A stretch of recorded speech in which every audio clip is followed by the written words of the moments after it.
Yes, I know we're live. We're live. Um, so welcome. I just got a text from my daughter, of course.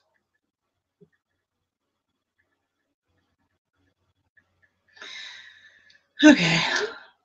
Anyway, so I thought that we would hang out today, do a little listing and a little discussion, talk amongst yourselves. And hey, Valerie. Valerie's with us in the house. And,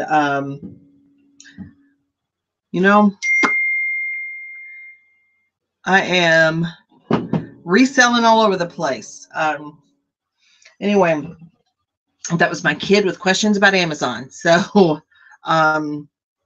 we've got resellers in every stage of reselling experience, brand new, fresh, and full of promise and hope and, piss and vinegar.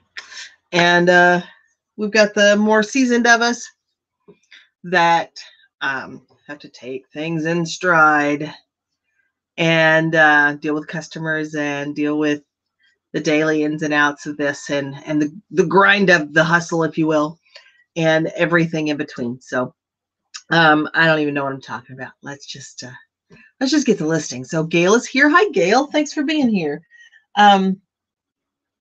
I think Holly took a bunch of pictures for me the other day, and I think I'm going to work on getting those listed. And I did buy some stuff at the bins. I was going to, I may show you a couple of things from that. I'm thinking. Actually, I've got a whole tub right here. I may just show you those things.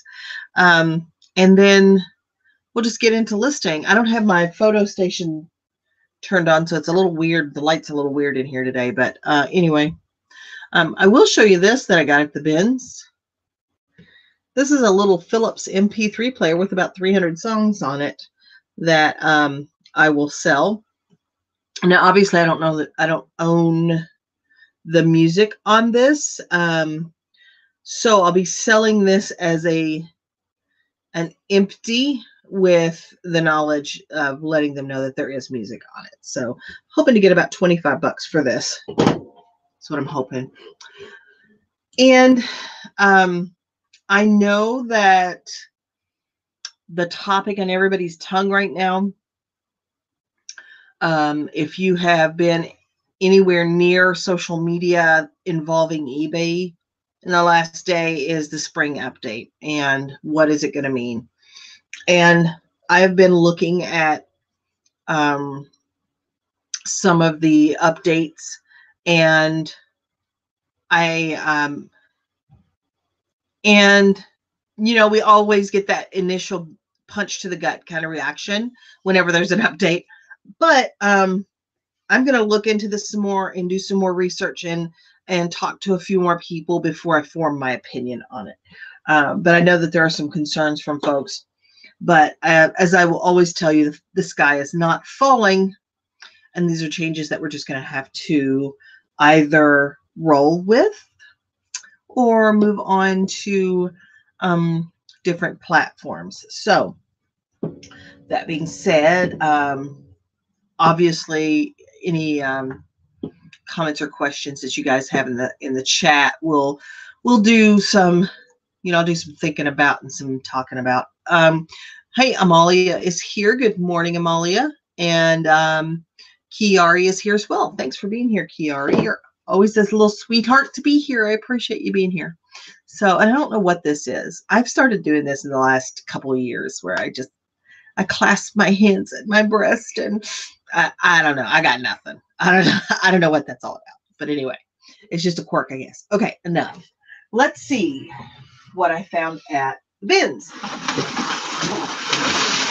So I have made a determination that, quite frankly, my outlet is too expensive, and they have kind of low quality. And that's a real problem. And in probably in the next hour, my doorbell's going to ring and it will be my mailman. So you'll have to pardon me while I give him the mail. But yeah, my bins here in Columbus, which I was really excited to get one, is $1.59 a pound. And their stuff is not great. Now I didn't go through the clothes. I did go through the shoes, and I bought 3 pairs of shoes. 2 of them I can't sell. They have damage. So that I didn't notice until Holly started taking pictures. So I'm a little disappointed by our bins, but whenever something new like that opens up, they've got expenses that they have to pay for. So they, like, even this local Goodwill here is only a couple of years old, probably 2 years old, maybe not even. And when they first started pricing, they were sky high, and sky high by my standards here in Columbus. And they have kind of eased back off of that on most things. Some things are still kind of dumb, but I'm hoping that that's the phenomena that's happening here, where it's new, it's fresh, and they are just trying to get through the growing pains. Hey, Beverly Lambert, thank you for being here. Appreciate it. Look, I see I did that again. I don't know what that's about. But I've just decided that our bins for what I'm sourcing is not I would rather drive to Cincinnati, go to Chris's bins down there, or I would rather go to Kettering, which is near Dayton, and go to their bins there, or skip the bins altogether and just hit thrift stores. It's just, I spent $90, and if I'm spending $90, if I'm sourcing $90, I expect $400 return, which is not all that great, because that's essentially buying a $2.50 item and selling it for 10. So that's not all that good. I think that's right math. You guys know how I am with math. But anyway, I'm gonna stop complaining about the price of my bins, because nobody twisted my arm and made me go there, and I'll just show you what I got. So one cool thing about going to the bins is that you can gut items. You don't have to buy the entire item. So I did buy this. This is a Cuisinart. This is a Hitachi dough, a bread maker pan that I am going to sell for about $15-20. And of course, that didn't cost me very much, because the weight was pretty light. I bought this pair of Clarks, and I'm hoping to get about $20 for those. I bought this cute bird, like just bell hanger thingy, and it does have some damage. And actually, one of the little birds or chickens or whatever is damaged here, and there was one that was kind of exploded chicken. And I did remove that one, but I just like the way this looks, and I think it's cute, and I don't know what I'm doing with it, but I bought that for myself. And then I found these 2 dolls, and from what I can tell, these are not that old. They're made by F&B, and when Holly read that name, she was like, F&B? Who names a doll F&B? I'm like, it's F&B, okay? But these are probably, they're not very old, I don't think. They're the same doll. These are Twinkie dolls. They wet, they drink, and I'm going to try and get about $20 for those together. They won't sell for a lot. I bought a mirror from a car. This is from a Ford Focus. So I'm going to try and get about $75 for that. That's probably the most expensive item that I bought. Oh, there's my mailman. You guys just hang out. Just hang out. I'm coming.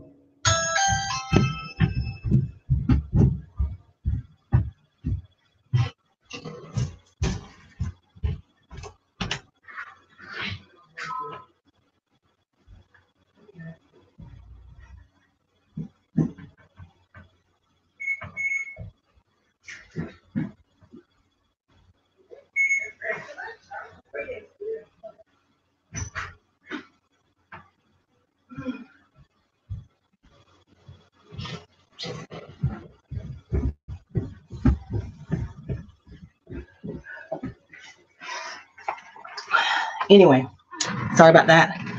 I did find the sealed Jenga, and I probably paid a little bit for that, but I think I can get about 20 bucks out of that, I think. I did look it up on Amazon, and it does okay there. I did look this up. This is Shoreline refill for a stain system. You can actually stain your deck with this, like almost looks like a wet mop kind of thing. But I'm hoping I can get about 10 bucks out of that refill. I don't know if it'll get that or not. Picked this up. I did not get this at the bins. I got this at Volunteers of America for like $2. Out of breath. Whew. Get too old and too fat. Valheim says, hey there, I'm on my phone today. We'll be popping in and out. Thanks for being here, Val. I appreciate it so much. I found just this, and this is the juice container, I believe, for a Breville juicer, and I'll do some research, but I should be able to get about 15 bucks for that. I'm hoping.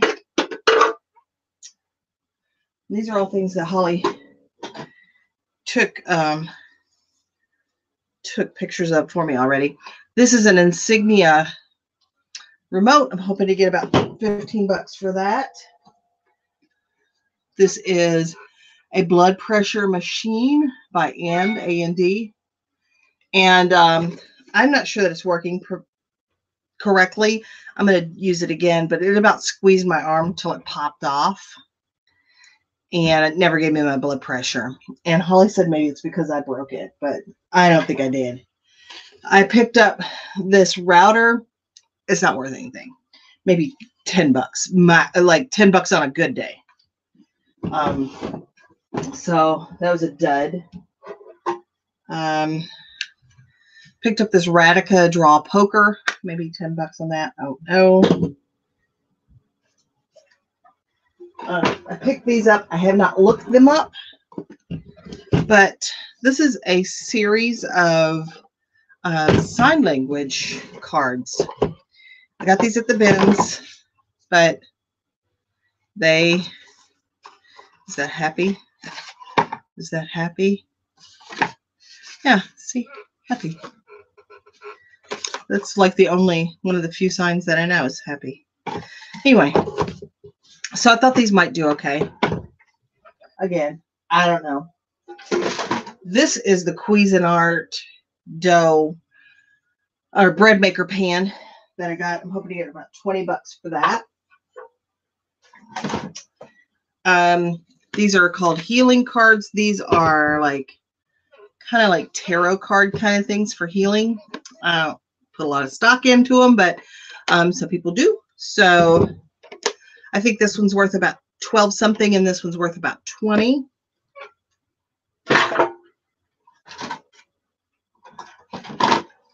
This is a Monster High doll with some bad hair. She got some bad hair. The girl got some bad hair. And she is actually worth about 20 bucks.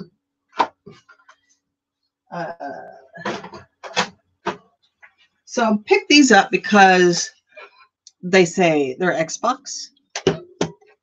And once I found this one, and it's green, and Xbox is like the color green is like their signature. It's their signature color. You'd think Blush and Bashful would be their signature color, but it's not. It's green. But then I found another one, and then Holly's like, yeah, there should be more. This turns out to be for CNETs, and they turn out to be not worth much, 12 bucks new. But I'm thinking I may part them out and see if I can get 8 bucks. Maybe 8 bucks shipped on them. I don't know. It may be that they're just, I don't know. Maybe I can sell them local. I have no idea. Or, it's almost yard sale season again. I may just throw them in the yard sale. This is 4 pairs of just my size pantyhose. This is sealed. I'll try to get about 10 or 15 bucks for those. I listed this, or I wrote the listing for this on eBay yesterday, but I may cross post this to Etsy. This is a Hummel cross stitch with the frame. It's still sealed, and this one's from 1981. So I'm thinking I'll cross post this, but I'm hoping to get about 20 bucks for that. I paid $2 for this at Salvation Army, or Volunteers rather, sorry. This is a, these are actually the bibs. They're not the blanket, they're the bibs. And they're Wizard of Oz. They are complete. So I'm hoping to get about 12 or 15 for that. I think this is a Chinese, Japanese probably version Tamagotchi. And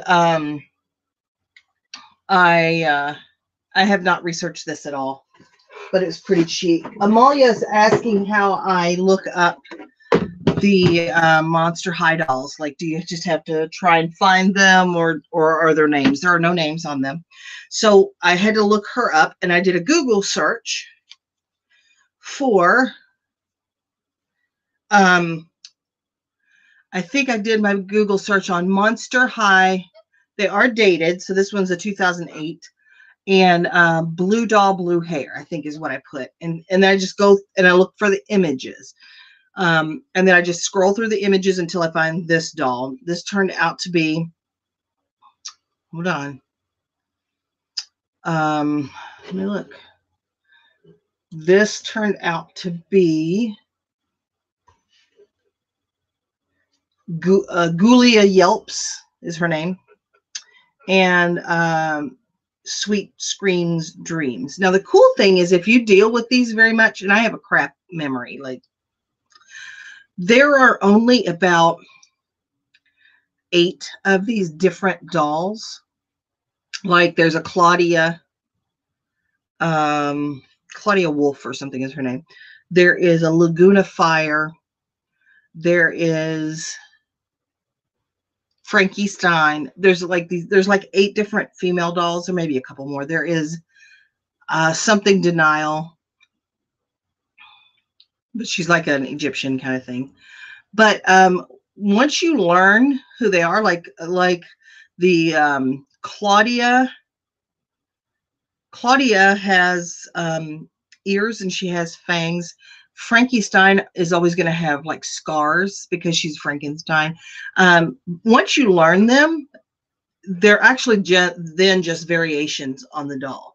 So this doll is probably has 10 different variations. I just can't remember them all.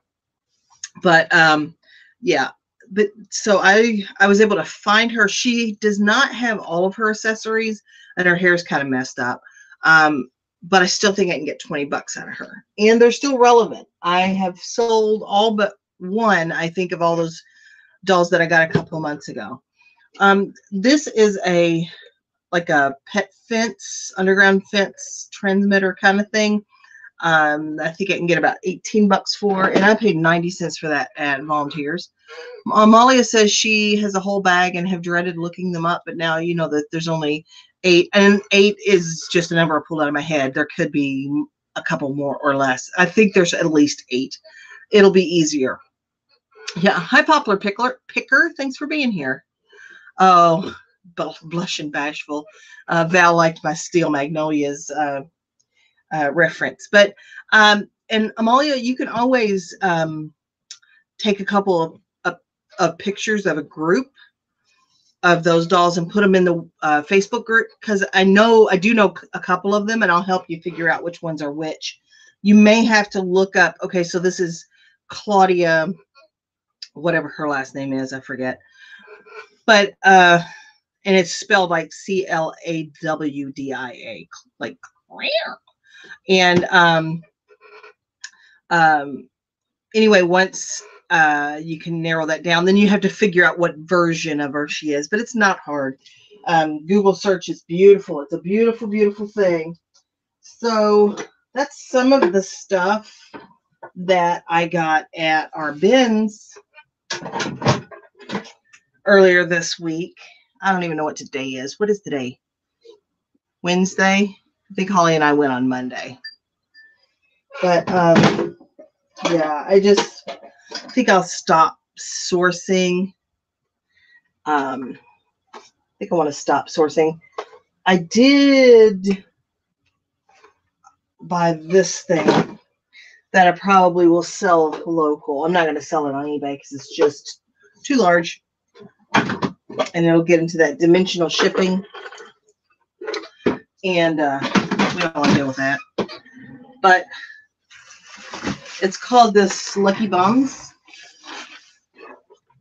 and it is this is a new tag tent. So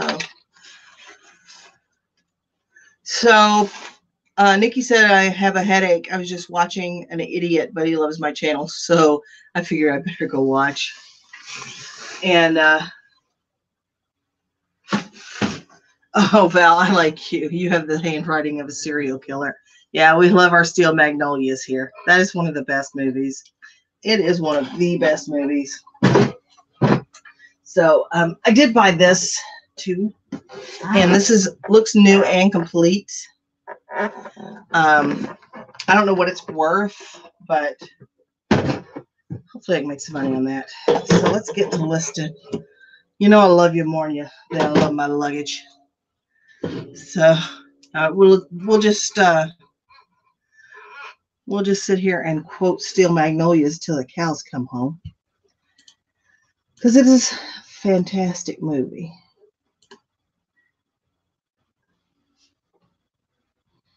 Let's see. Plug in my phone here. Best quote from Weezer. Yeah. I would recognize that penmanship anyway. Anywhere you have the handwriting of a serial killer. It's good stuff. Let's see.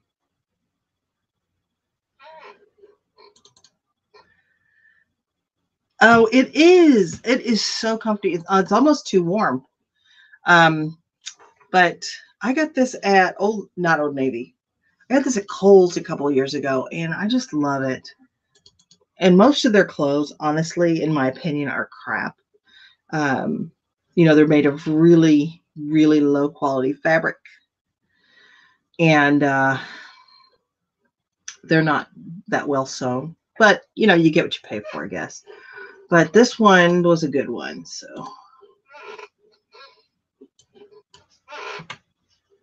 Yeah. Get rid of that.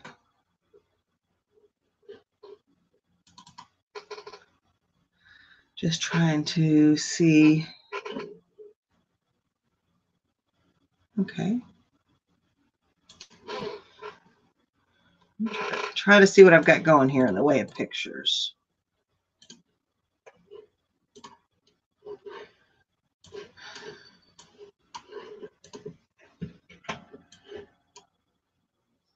Yeah, Steel Magnolias is one of my faves. Like, I love that movie from the 80s. Yeah, even in a pile of crap, we can still find diamonds. It's true. You got to look for them for sure. But I'll probably keep the sweater until it falls apart. It's just so comfortable and so warm. Unless there's a risk that I'll lose a bunch of weight and it won't fit anymore. I would say that the risk of that's fairly low. So it looks like Holly took pictures of some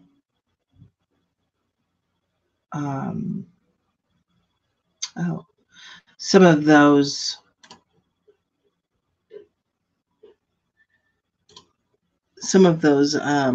transformers.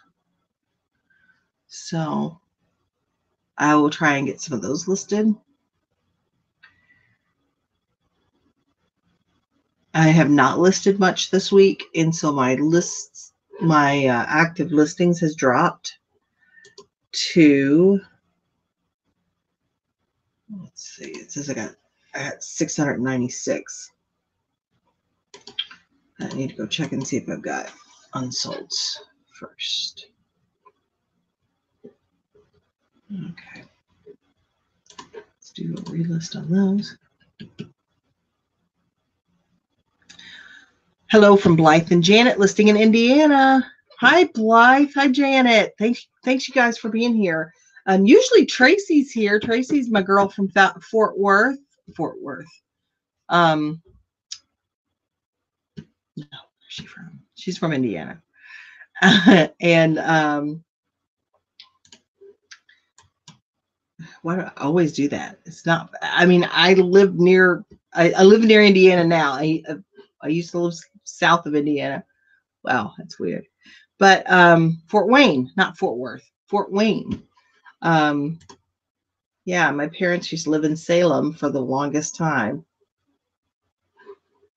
Salem, Indiana. Nothing says Midwest like Indiana. I love that. Um, let's see.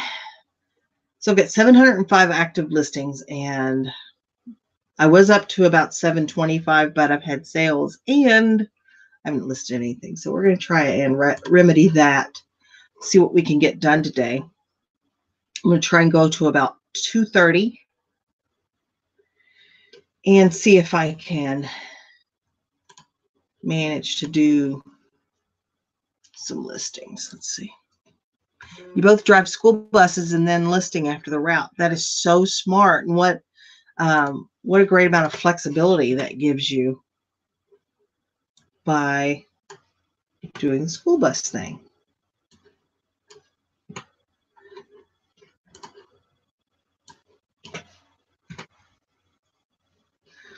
Let's see.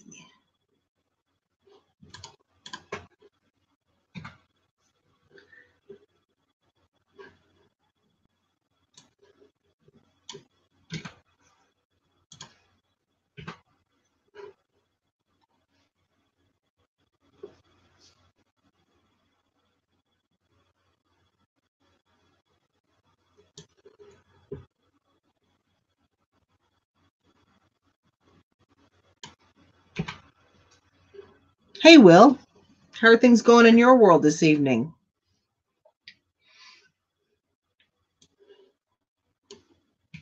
Did you do anything fun today?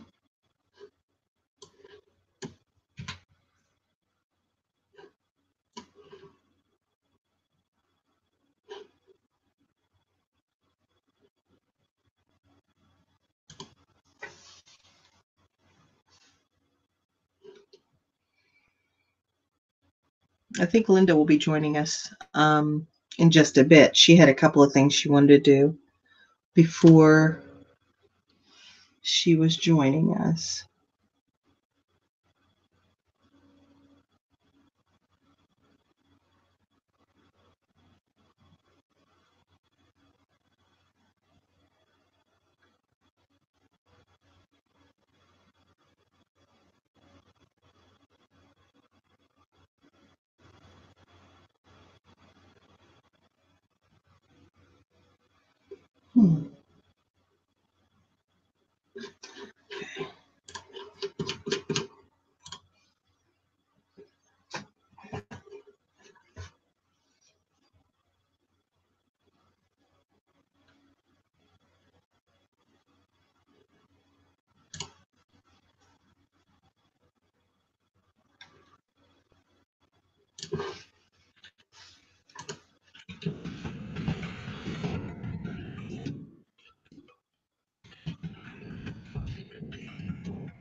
Did anybody have any like outstanding sales this weekend? Something that sold that you thought would never sell, or something that flipped for a great deal of money? Will says, I've been cleaning, making toy bundles, and photographing them during the drafts tonight, and a bit of sourcing in thrift stores. You've had a full day then, it sounds like. It's 12:30 here, and I have shipped. I woke up at, all right, I had 5 items this morning when I woke up to ship. So I got those already. And then I remembered that my mom wanted this. I bought my mom these sheets that she'd asked for. So I got those ready and shipped those to Mom. And then after that, I had another sale. So I shipped that. And then I've just been farting around a little bit, not really doing anything other than socializing until now. So get this done.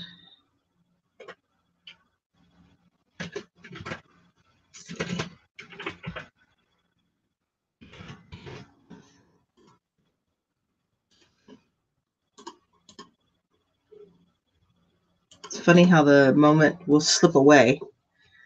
The time will slip away when you're doing things that are not productive. Did the post and listed some shirts this morning as well. I'm off as well. You're off work. We will not tell your boss at all. We would not do that to you.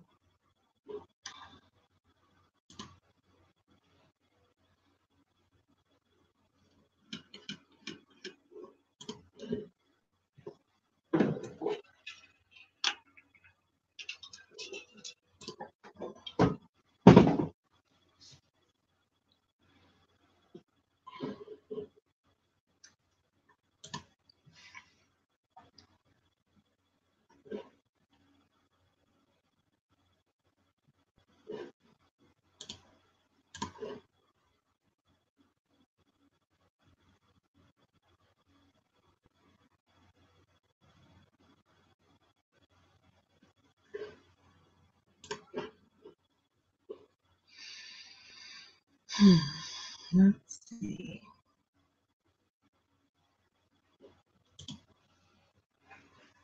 Bev says she picked up a vintage prescription bottle for $1, sold right away for best offer of $38. That is awesome. Those are the kind of success stories that just make me feel good. I love it when people are able to do a flip like that. I love it when I'm able to do a flip like that. It doesn't happen all that often for me either.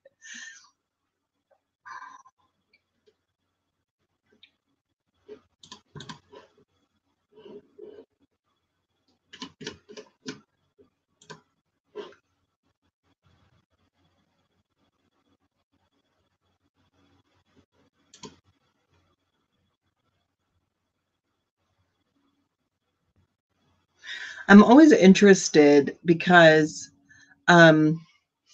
before I really started seriously doing eBay, I used to have hobbies.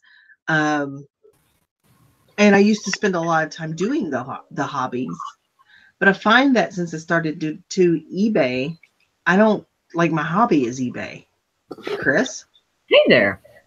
Do you I know that you still have other hobbies that you do, but do you find that eBay is your biggest hobby?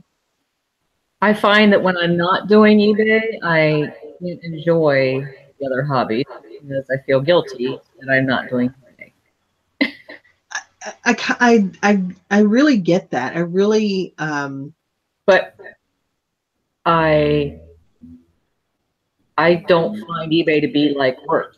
It is a hobby. It is fun for me most of the time.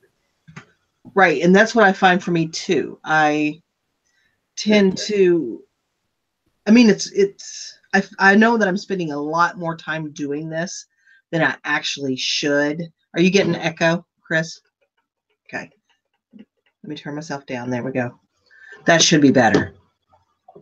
I'm finding that I spend a lot more, like I'm not very efficient with my time doing eBay, but I also don't feel like it's work. I do though notice, wow, I'm tired after doing it for, I don't know, 10 hours a day. Lil said he picked up a 1990 Teenage Mutant Ninja Turtles ceramic plate for £2.99, only worth £10. Just a bread and butter item. Sold the coffee mugs for £10. That stuff is always popular, particularly when they do a re-release of movies. So, you know, Teenage Mutant Ninja Turtles was popular in the 90s, and they had the movie and they had the cartoon and all of that, and then they redid the movie, and then so it always becomes popular again when they do that. And Nikki says, if I do something other than eBay, I'm still thinking about it. And that's what I'm dealing with too, is, you know, it's what I want to do though. Yeah, it is what I want to do. And I do have to really do some self-talk when I'm doing activities that involve others, and not only steering them to go to a thrift store. Like, that's what we're going to do, is go thrift shopping while we spend time together, because that's what I enjoy and that is fun for me. Mm-hmm. You know, so I really have to think about that. But I really enjoy eBay, but I mean, I may as well not have any other hobby, because it becomes sort of the obsession. It is. Is anybody else experiencing that, or are you really able to separate yourself from it when you're not doing it? Molly says, just got news yesterday that my son is being considered for an out-of-state sports tournament next month. Talk about big unexpected expense. Need to list. Really? That's exciting. Where would you be going, Amalia? While she's answering, what were you going to say, Chris? Nothing? Is it still echoey? I've just turned mine off when I'm not on, just so it's not picking me up. Oh, okay. Looking about and stuff.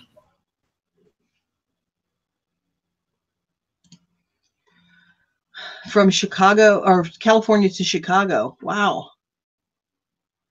Yeah, that's pretty exciting. I did book my vacation yesterday. Yep. Does that make you feel a little better? It does. It does make me feel better that I have this, you know, there's a date out there now, and it's already paid for. Nikki says, my whole life was eBay for years, very obsessed. I got burned out over a year ago and deleted all my over 2,000 listings. Wow. When I get burned out, I just take a day off. I try not to go to extremes, but I understand that level of being burned out. Molly says she's very proud of him, but she immediately thought of the cost. Of course you did. It's a flight across country. Of course you would think about that. Nikki said, I'm slowly building it back up again, but trying not to burn out again. And that's a slippery slope, I guess. Let's see. I mean, Val says eBay. I can see where it becomes all consuming. Like, it is consuming. And eBay's been my hobby since 1999. I've never gotten tired of it, aside from mini burnouts. And that's what I get, are mini burnouts. And I'll just take a day off or something. And I mean, maybe I still have to list, or still have to ship, because I have to.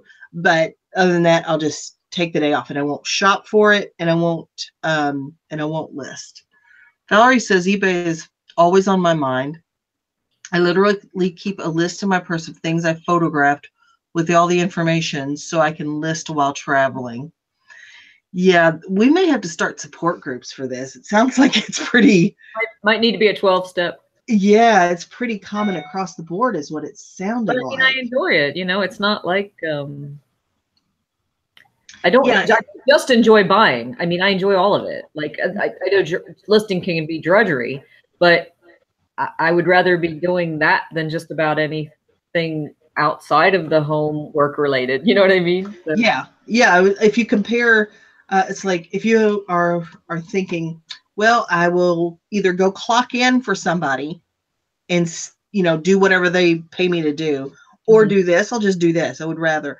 Right. Isis is here. Hi. Most of my sales this month are $20 and under. Highest was $69.90 and $47 shipping for a Southern Champion 6-ounce eco trays, 11 times 250 each. I collected them from doing food demos over the years. You're so smart with that stuff.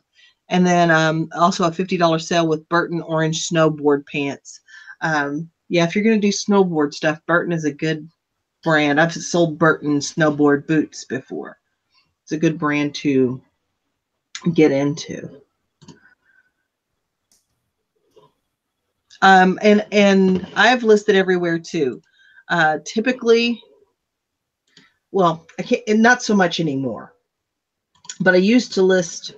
I used to have drafts, from the app on my phone, and then also I would take the pictures with this phone, and so I always had, I was always doing that. But usually I can still relist. There's usually something to relist all the time. So we call eBay Hotel California. You can check out, but you can never leave. It is so true. Oh, that is so funny. And you're right, Nikki, the under $20 sales add up. And if I did not include my $20 sales yesterday that I had,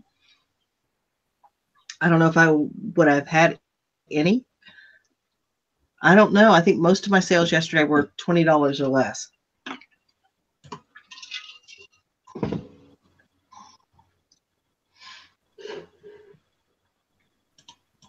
It's amazing. So it's just one thing I have to say about burnout is that the only times I really get burned out are when sales are horrible and I'm still working my ass off. And I get irritated and get down, and that burns me out. Like, I won't work for 3 or 4 days, and that doesn't help with sales, certainly. You know what I mean? Like, I just can't. I mean, I don't work for 3 or 4 days. There's I'll do something, but I mean, I'm not like. Yeah, eBay can be a fickle mistress sometimes, can't she?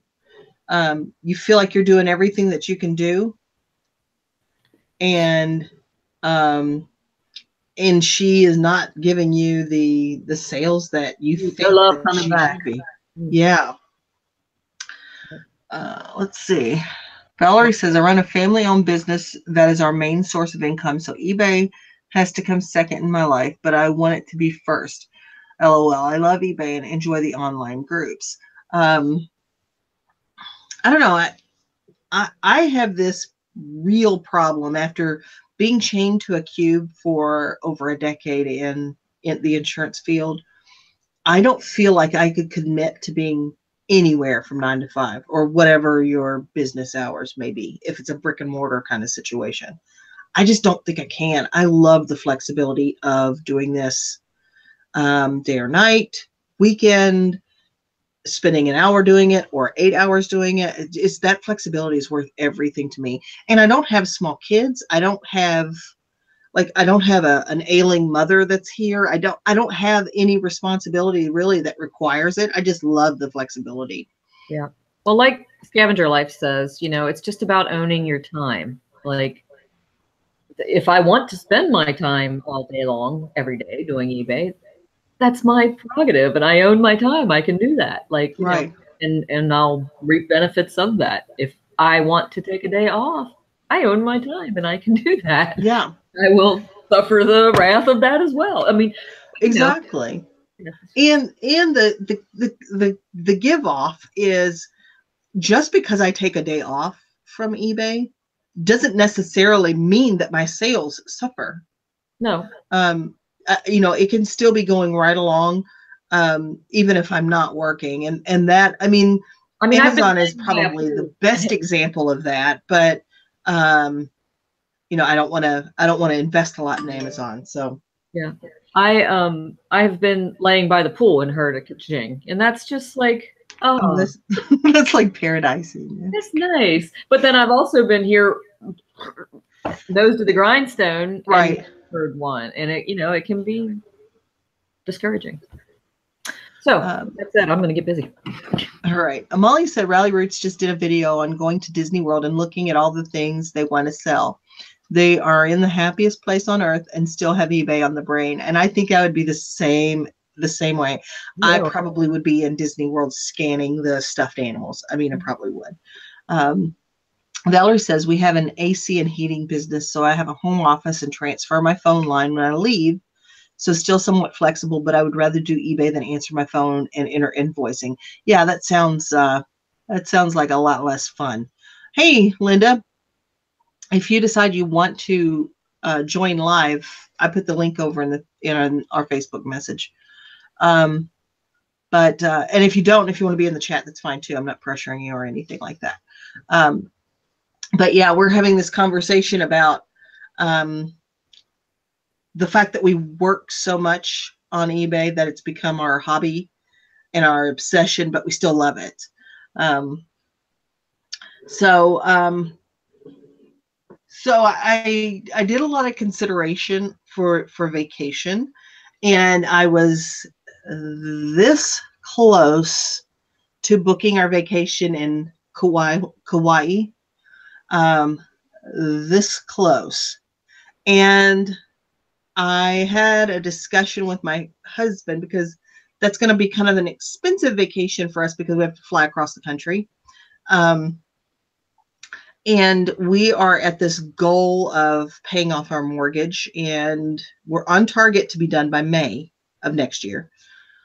And I thought, if he doesn't really care where we go on vacation, if he doesn't have any kind of feeling about it, I would choose something closer and cheaper and be able to put, $1,000 or $2,000 on our mortgage. So that's what I did.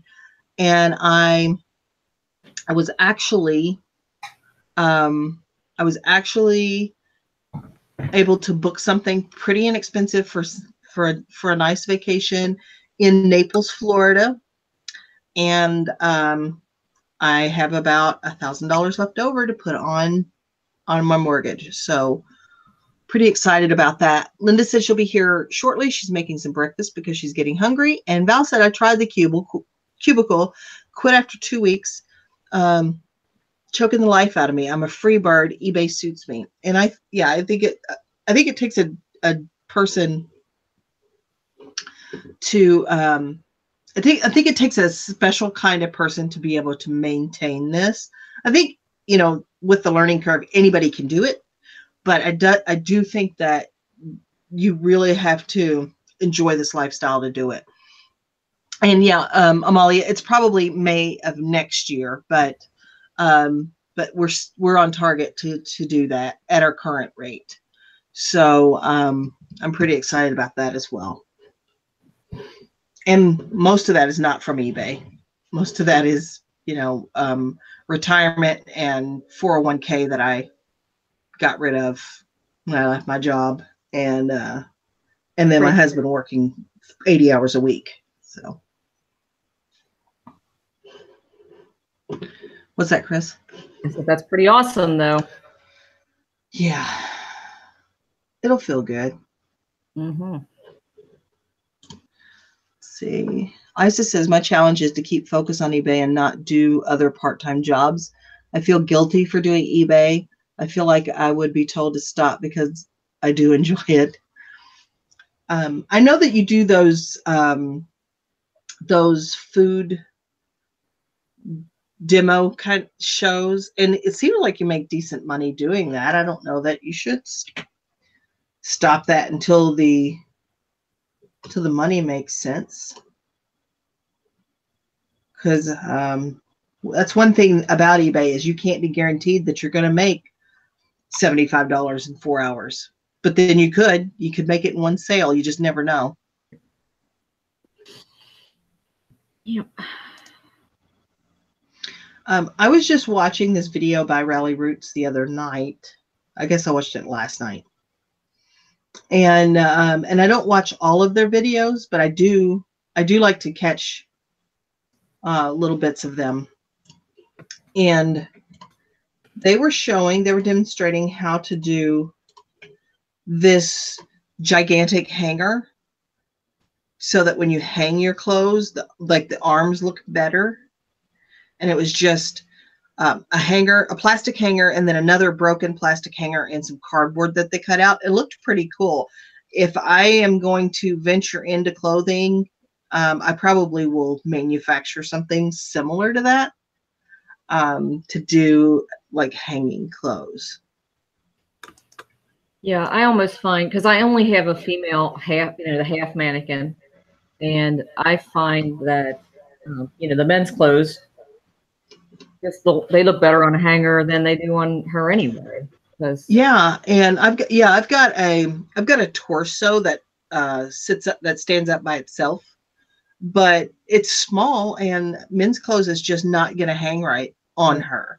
So I think that manufacturing that hanger, there you go, Chris. There's a project for you to come up with engineering that hanger so you can sell it like a Scotty peeler or a Scotty stuffer or something. get on that. Yeah, she said their shirts actually look better hung like that than they do on my mannequin.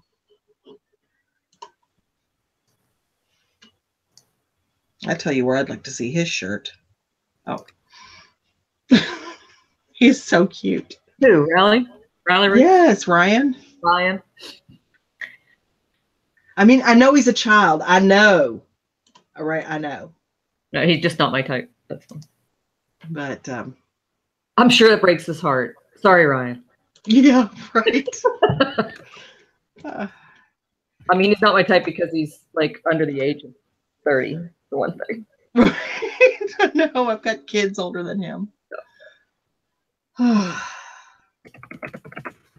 And we won't go into the multitude of other reasons. Yeah. You know. She's adorable, I think. She is. Sometimes I've said this remark before, and it's not a fair assessment where I think she's dumber than a bag of hammers, but I don't think she is after watching more of her. I just think sometimes I wonder if she is just really nervous in front of the camera sometimes. Like she doesn't know what to say. And then she says something, I'm like, not that I don't sit and say a lot of dumb things, because I do. But yeah, I think Ryan is a cutie. I do. Let's see. Isis said I made that hanger yesterday. The food demo company has no work at all in March. Only one demo in February. I'm tired of being dependent on fickle employers. Then maybe you should devote a little more time to eBay. And I don't think you should feel guilty about it at all. Linda says, I don't have kids, therefore I never have to say, but she's younger than my kids. Right. Right. At some point, you just feel like that's got to be illegal. Let's see. I've just never had anything in common with young people, even when I was a young person. Yeah. Just not. I was always an old soul. Yeah. But in a different, I mean, I don't know how to say that. Like, I feel youthful. But yeah, I mean, it's funny because you don't. The number changes and it gets bigger, but you don't really feel. I mean, body feels aging, but my mind doesn't. My body, yeah, but not my brain. Everybody is young at heart, I think.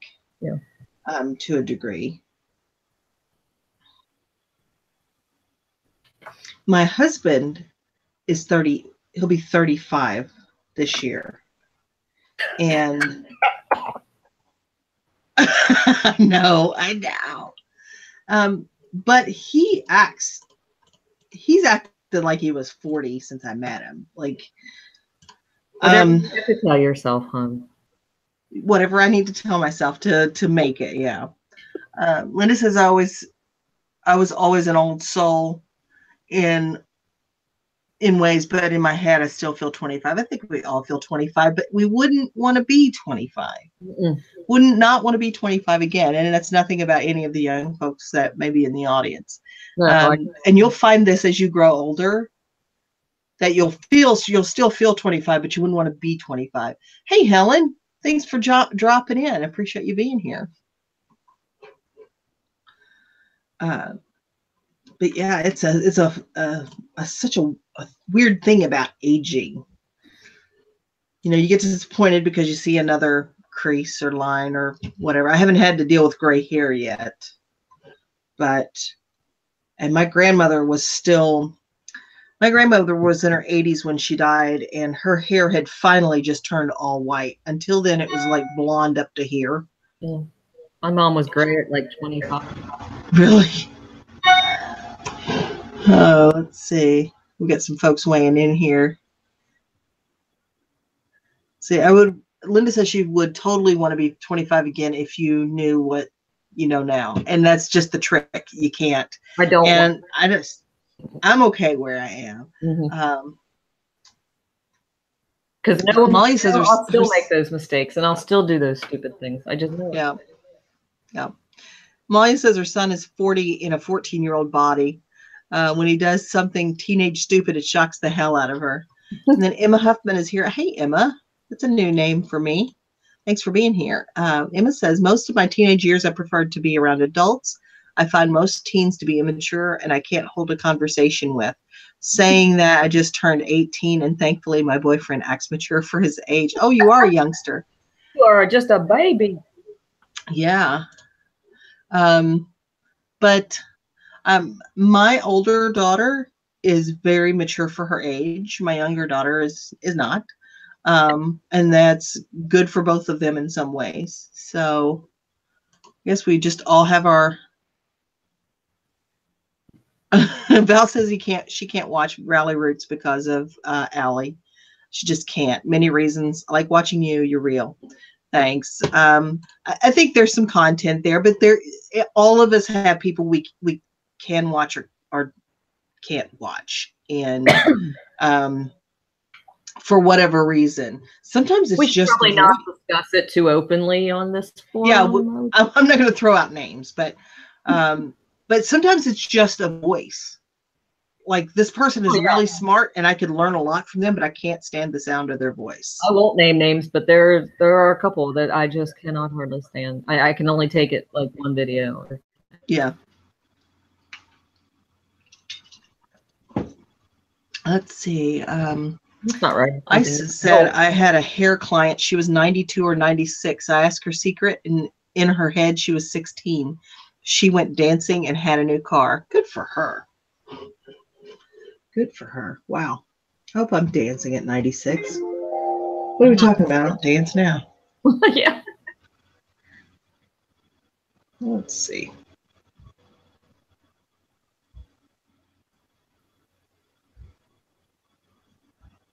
Darn it.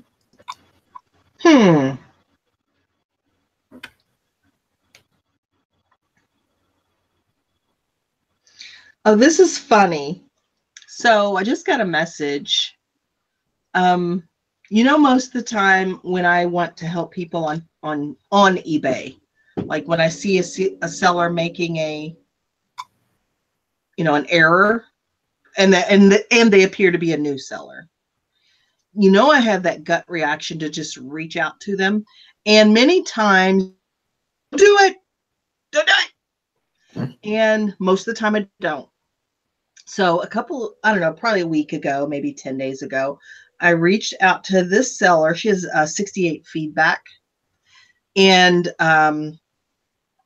she was selling something that had she used different shipping, she would have made it more attractive and it probably would have sold faster. So I just shared that information and said, listen, if you need help with shipping questions or whatever, I'm here. Blah, blah, blah. So we had a couple of messages, not many, back and forth. So she just sent me a message on eBay that says, hello, I love watching your YouTube videos. That's so surreal. I don't know how you stay so straight-faced when you're cracking a joke.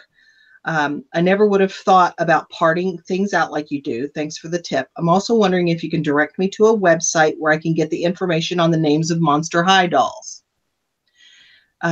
I have a boatload of them and can't figure out if there are just a few dolls and their names are different according to their outfits. Any information will be appreciated. Amalia, is that you? Are you doing that to me? So, are you punking me, Amalia? But anyway, so I'll respond to that in a moment. But that is just weird. Let's see. Amalia says, I totally agree about not being able to watch some people on YouTube. Good content, but just can't watch them. That's why I'm so grateful to this channel. Thanks. And I'm not for everybody. It's good content, but I like you. Right.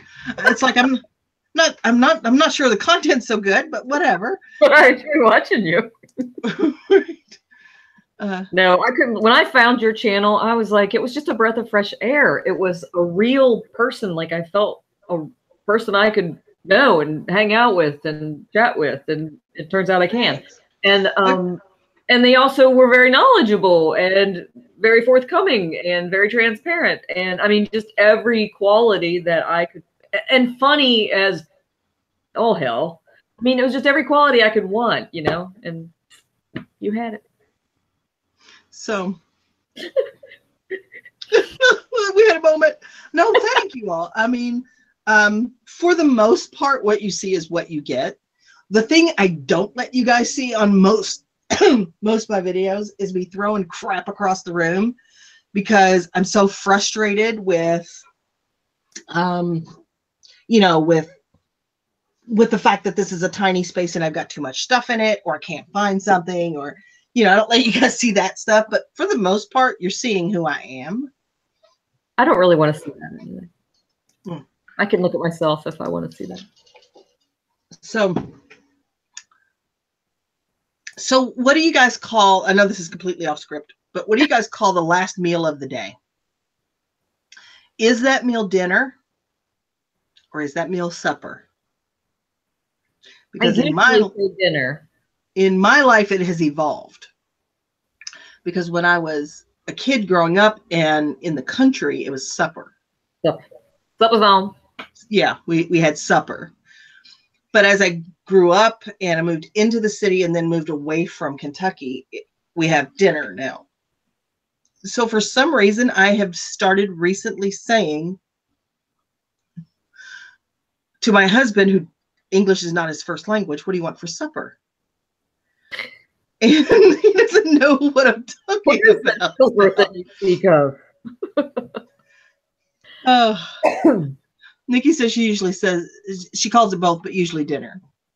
And Isis said, I'm into Ronnie Hart lately. Heart Pickers at first. Couldn't watch because of the slow talking. Doesn't bother me now. The info is helpful. He is so good with men's clothes and high-end clothes.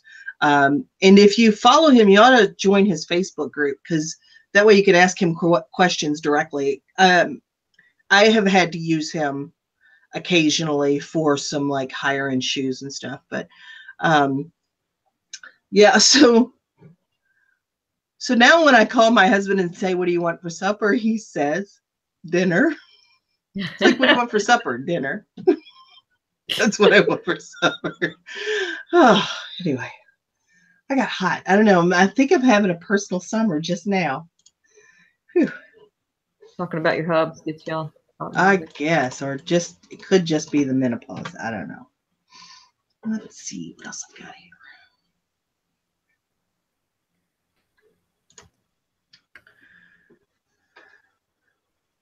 Yeah, definitely. He knows what brands to buy, and he's not afraid to invest. He'll go deeper in his pocket for some items than I would feel comfortable. Like, I'm not confident in them. Hi, Nana Beth. Thanks for being here. I appreciate you being here. But yeah, I appreciate folks like that. I was just watching a video. I did not get to finish it, and I will finish it.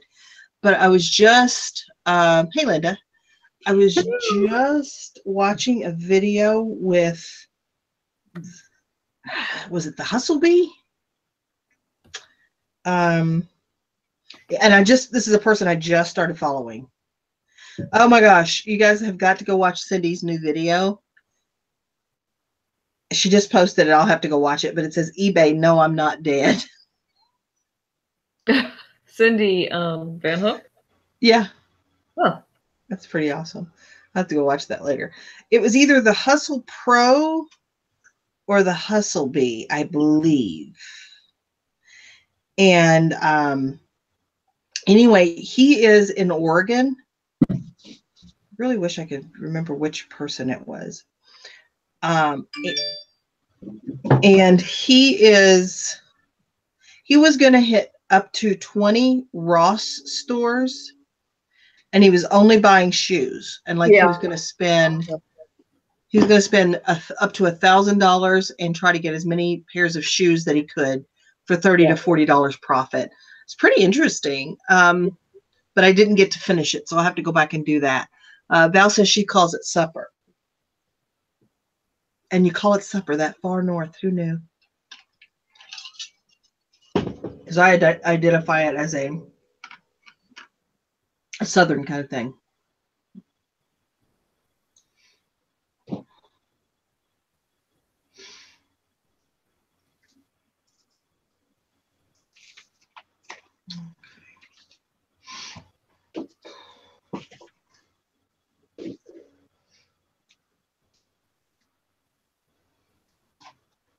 I've been talking an awful lot, but I think it's because I missed you guys. So I haven't done anything live this week to speak of.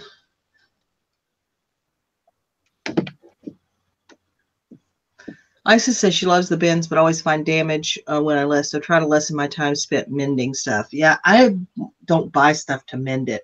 It's either going to be sold damaged, or I'll redonate it if I've actually bought it, or throw it away if it's damaged beyond repair. But I don't want to repair things normally.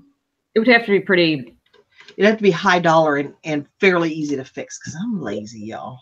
I'm lazy. For me, it depends on my mood and what the item, what I have to do. Because like sometimes I like, I buy the little Radica handheld like poker games and stuff.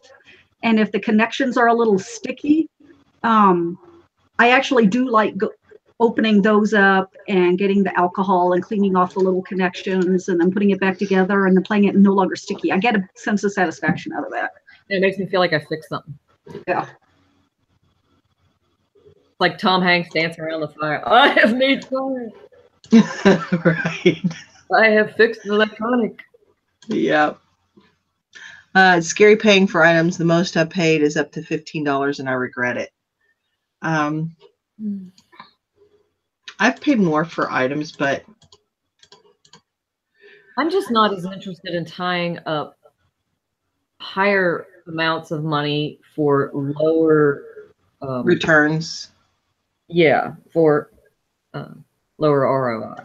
Yeah. Like I'm not willing to spend 50 to make 100. I'm not doing that. I know.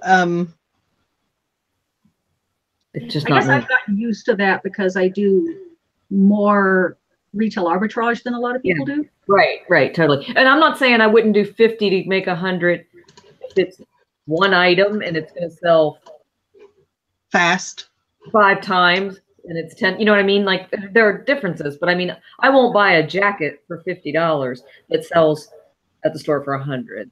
Yeah, I won't do that. Molly said, I just noticed you have over 1,000 subs. You're in the big league now. I don't know how big this league is, but I'm the smallest hitter in it. But thank you. I appreciate you noticing that. And Isis says an REI snow boot had a hole, so I listed one boot, amputee boot. And I don't think that's a bad idea. No, I wouldn't buy the boot to do that. No. But it's a good way to save yourself. It'll probably be a little long tail, but there is a chance that it will sell. There are more and more people doing that now, especially people that go to the bins and they only find the one shoe, but it's a good quality shoe. People are buying them specifically and they list them as amputee. And there is a true, and it's no joke, there is a true market. It was something I saw this morning about that, in fact, where there are people, I was thinking about that, like pairing people up who have the same size, like but one has the right, needs a right one and one needs a left one.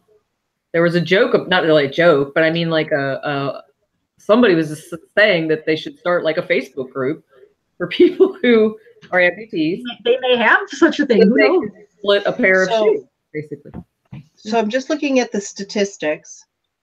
And it says that there are an estimated 185,000 lower extremity amputations every year.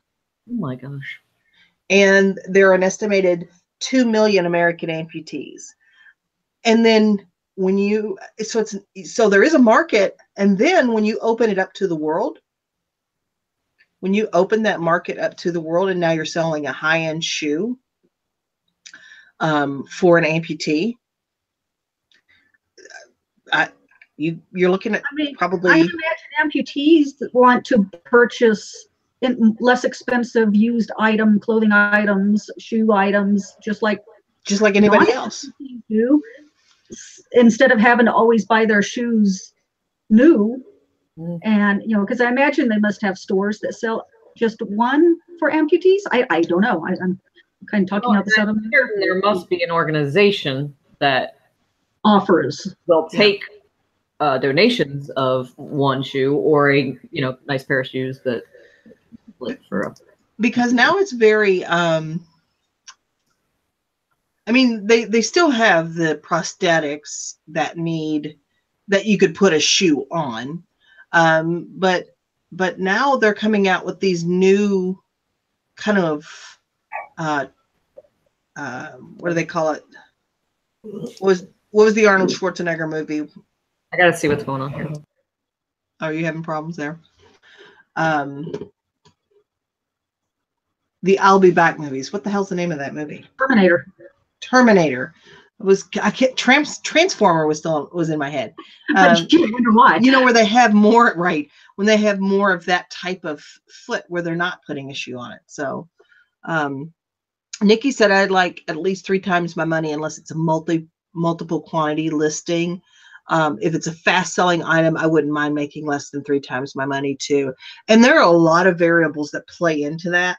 And I agree. If it's something that, you know, I'm going to double my money and I've got 10 of them, that's one thing.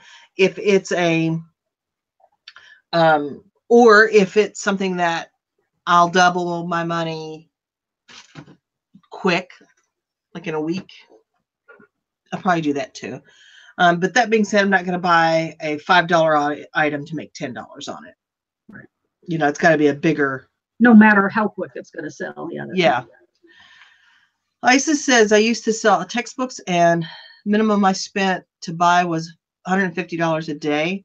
Sometimes I spent $450 a day buying. My company would pay me guaranteed in a week, sometimes in a couple of days, 3 times the pay. Well, that's pretty good.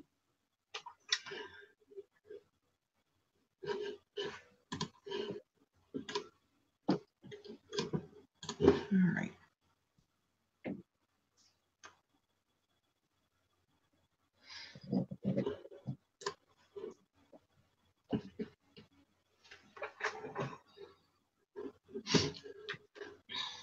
All right, I've gotten 7 listings live. And I'm saying that, but I'm just talking a lot and I'm matching pictures to listings that I've already written. So it's not like I'm sitting here writing these listings and taking photographs.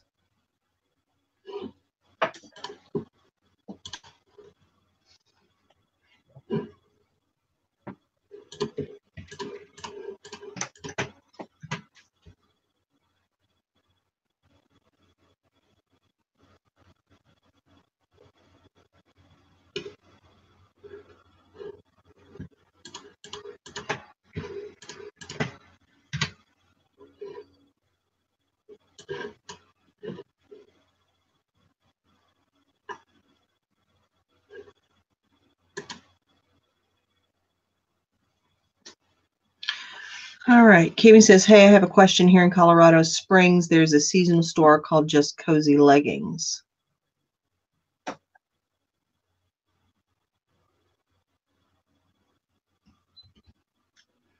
Okay.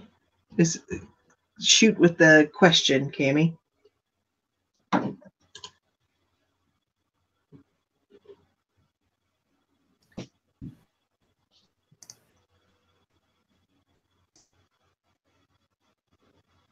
So my dog was going a little crazy. He never barks, so I had to see what was going on. Was he all right? I don't know what he was going on. I mean, I don't know.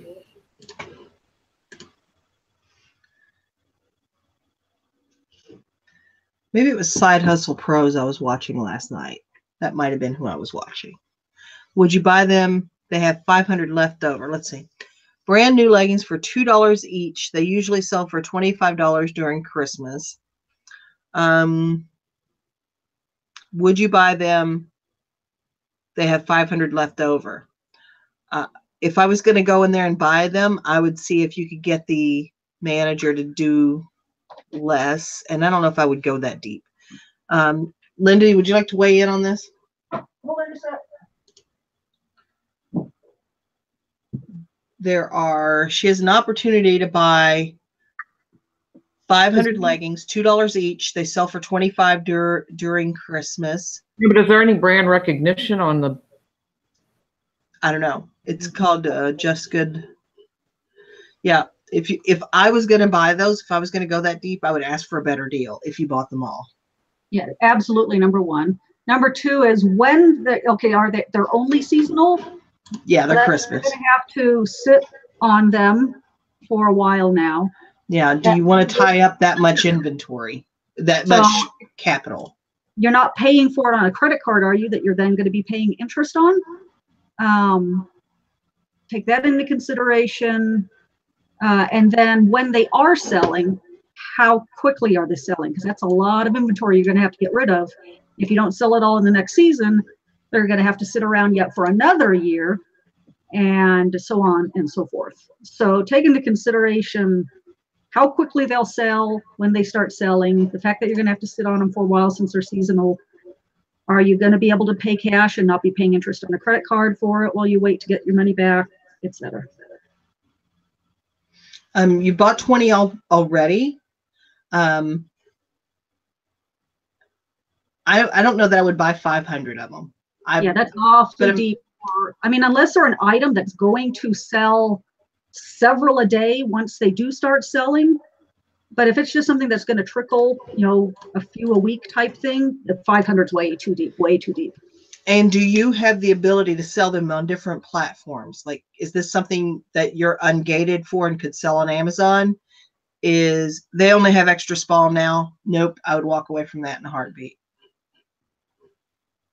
But absolutely, if you do decide to go deeper, even if you're not going to take all 500, see what sort of deal the manager is going to give you based on how many you're going to buy, and get that price even cheaper.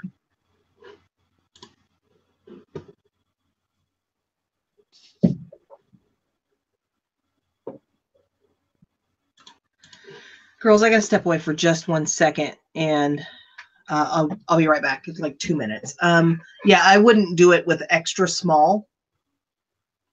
No. Yeah, sizing. If they were larger sizes, if they were large, extra large 1X, because us 1X girls do love our leggings. Or I would say, even if they were a brand that everybody knows, like, what's going to draw people to your listing if you don't have a brand recognized? You know what I mean?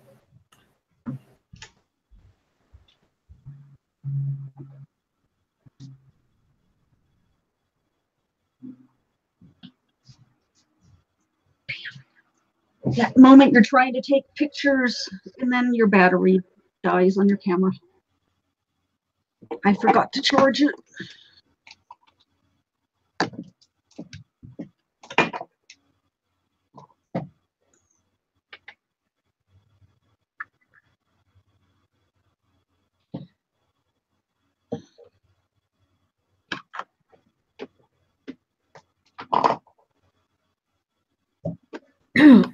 Linda, do you watch Luke? What's his name?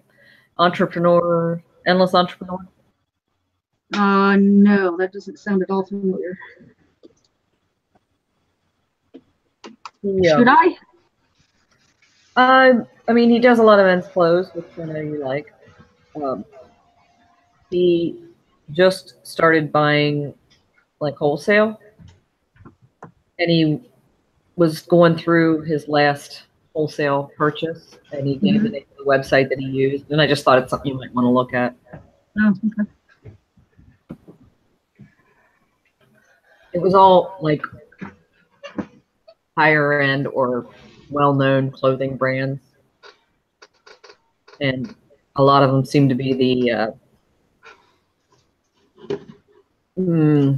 Mountain Hardwear and Arc'teryx, and like the Ooh, I like Arc'teryx. right, that whole outdoor rugged kind of thing.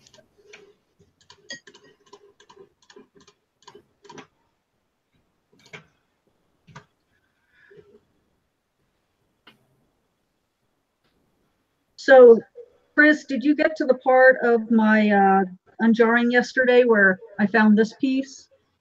Yeah. This is the one that's the high-end brand. The name they gave you that Everyone in chat was yelling at me, Hobie, Hobie, it's a high-end brand. I never heard of that. Oh my gosh. Have you heard of it? I hadn't. But it is definitely Hobie, what they were saying. And I was researching it, and some of them sell for a lot of money. I mean, the prices are kind of all over the board, ranging from $20 up to $300.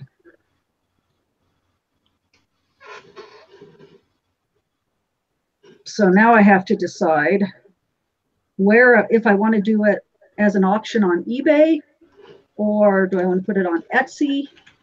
And you can't do auction on Etsy. It is vintage, so I can put it on Etsy. And I love the lower fees over on Etsy. I just don't know what I would price it at. I mean, on eBay, it's definitely an item that I would put at auction, since I don't know what to price it at. But can't do that over on Etsy.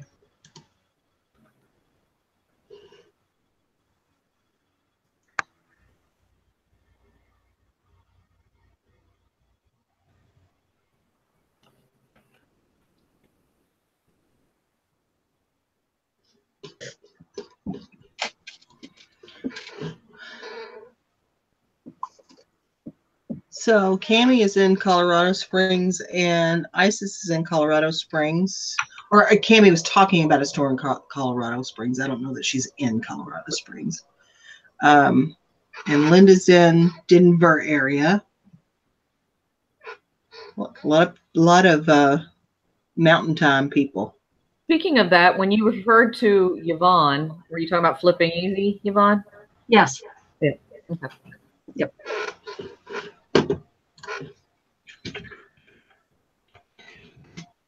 So Linda and I have been talking about cross-posting and I will get to your question here in just a second, Bev. Bev wants to know our thoughts about the updates.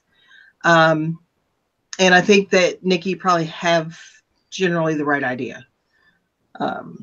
But so Linda and I have been talking about cross-posting, and Linda has started to come up with a system for when she's cross-posted something across more than one platform, how to manage that. Because my fear is always that I'll sell it on Etsy and forget to take the listing down on eBay. I know because I've done that before. And then you end up with a defect. For those of you that do cross-post your items, how are you managing that? Because it's almost like I have a brain injury, but I've never actually been hit in the head hard enough to get one. And I just don't, it's like things become oblivious to me, and I don't. For me, like they never happened. Instead of marking the listing or whatever, I actually mark it on the actual item so that when I retrieve that item from inventory, it says eBay, Etsy, or whatever. That's what I was talking to my brother this morning about it as well, and he said that's what he has done as well. He actually that's only good because when I go to get, like, if I were to sell it at 4 p.m. one day and not package it until the next day, I'm most likely not going to get to taking it down from the other site. So there still is a window of time, unless I can think that quickly, unless I know in my head that that's listed both places. I can do it on my phone, but otherwise it might have to wait. And the worry is that if it sells on eBay, if it sells on Etsy, that you won't get it off eBay before it sells there, because there's no downside to it to not having the not selling on Etsy. Nikki says she puts I put a cross in my description so I know that I cross posted it with my bin number. cross. That's kind of cool. Funny. Yeah. And what I've done, because I've only done 2, because I've never cross-posted before. But for that very reason, I just have not trusted myself. I just didn't want to have to deal with defects because I have to cancel an order, either because I forget to take it down or because they sell on both platforms too quickly for me to take it down. But with everything going on with eBay, sales being slow on eBay, the whole, and then we'll talk about this, I guess, in a bit, the seller update, stuff like that. I want to get more up over on Etsy, make more profit over there. Their fees are just so much lower. You don't have to worry about doing promoted listings and pay another 5 to 20% on top of already the 10%, on top of the 3% at PayPal, you know, all that. So if I can start selling a few more items a month over on Etsy, that'll make up for any cost I'm losing over on eBay if I decide to go with the free returns type thing. But then, you know, I was watching Ann Eckhart, and she has started cross listing over to Etsy. She's been real happy with it. She's getting lots of sales over on Etsy. And I just started thinking about it. It's like, I may just need to do it and come up with a system that will help protect me from forgetting to take it down. So what I did 2 listings last night. So I have 2 items cross-posted. So I'm not any major cross-poster yet. But I'm putting CL in the Etsy title listing at the end, because you got plenty of room on Etsy title, a lot more than you do with eBay. So at the end of it, I'm just putting CL in capitals. And then on eBay, I'm putting in the, I always forget what it's called, but the private label where you can put little comments or notes. The custom label. Custom label, where some people put their bin number and stuff. And that's what I do now that I'm starting to switch over to a bin system. So down in that, I put CL. And then I'll also do the putting the note on the actual item. But like Chris pointed out, sometimes there's a delay before I get down there and pull the item. And then I'm also going to put a sheet up on my wall next to my shipping computer and listing at least what, you know, this may be feasible while I don't have a whole lot. It may not be feasible when I've got a couple hundred items cross-listed, but a sheet up on my wall right where my shipping computer is with the items written out. Just so, and I'll just always be looking at that when I'm standing waiting for a label to print or whatever. So hopefully with all those measures, I won't have an issue. And then if something happens to where 2 items sell super quick before I've had a chance to take them down, I will cancel the Etsy one in all likeliness, because you don't get dinged over there the way you do on eBay. It won't hurt me as much, and it's not my main platform the way eBay is. So everything she said. So that's my thoughts on cross posting. We'll see how it goes. But I mean, I love when I sell something on Etsy because their fees are so cheap. It's 3.5% and no PayPal fees. 3.5% versus. So, but your audience is probably a 10th. I mean, being realistic. Right, and that's why Etsy will never be my main platform. My goodness, is it nice when I do sell something over there. And it'd be real nice if I've got something posted on both eBay and Etsy, and then it sells over on Etsy. Ka-ching, that's more money for me. I'm just saying, and I think Luke just said this in the video I just watched, you know, yeah, I mean, I don't like that seller fees go up or that the store costs go up or whatever, but there aren't very many places that you can sell to the entire world for 13%, you know? I mean, it's still like really the best deal going. I mean, yeah, I mean, it's still a great platform. It's just little by little, they just keep, I say nickel and diming, but in some cases it's more than nickel and diming. Yeah, definitely more. And I don't feel like they're always giving back to us.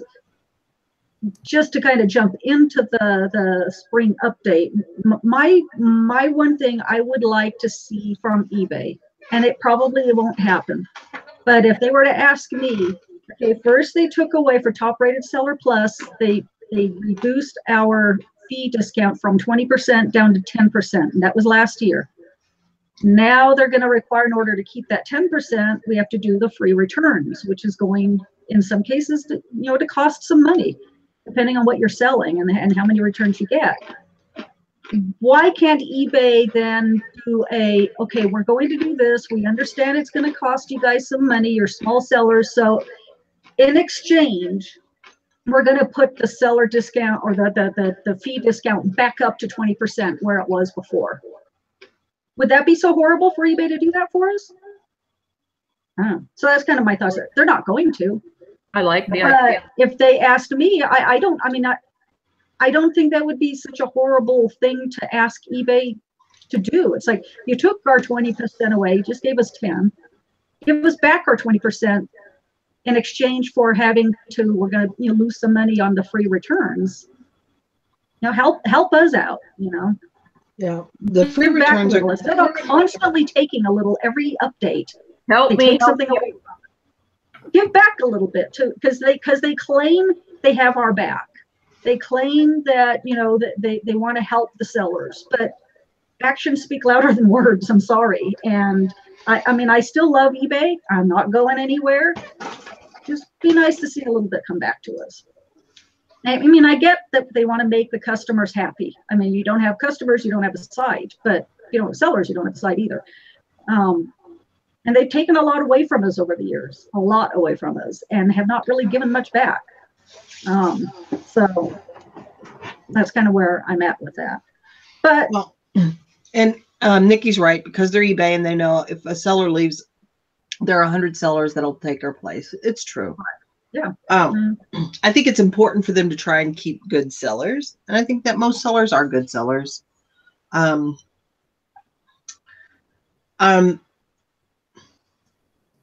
They've been pushing us for, first it was pushing us to do returns, or to accept returns. It kind of pushed us, encouraged us, nudged us to accept returns, which I do. And it doesn't, I've said this before, I'll say it again. I did not see a noticeable increase in returns from going from no returns to 30 days. Obviously there is a slight increase, because now you're accepting returns that you would not have accepted, like it doesn't fit or something like that. But not a huge, because I don't sell clothes, not a huge increase. I didn't see any increase in returns going from 30 days to 60 days. I'm probably not going to be greatly impacted by the free returns because of the types of things that I sell. And then of course you can choose the items that you want to offer free returns on and ones you don't. Yeah, it's not an all or nothing. It's not your whole store's free returns or not.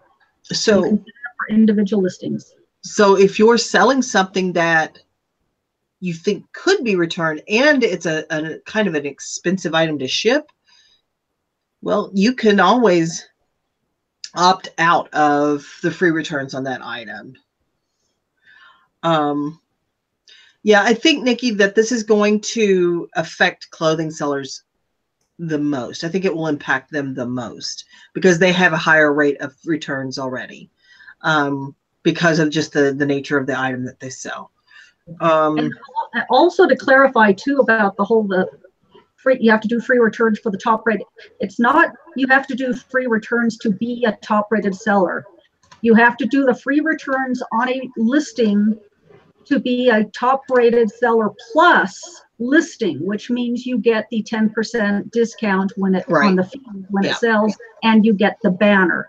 That's the two things that you lose if you don't do free returns. So I can tell you now, a lot of sellers are still not going to switch if they aren't already doing it, because 10% isn't enough incentive for them to risk having to pay that shipping, and you do have to pay the shipping both ways. That was a question I had. Do you only have to offer the free return shipping, but you don't have to refund the shipping cost when it went to them?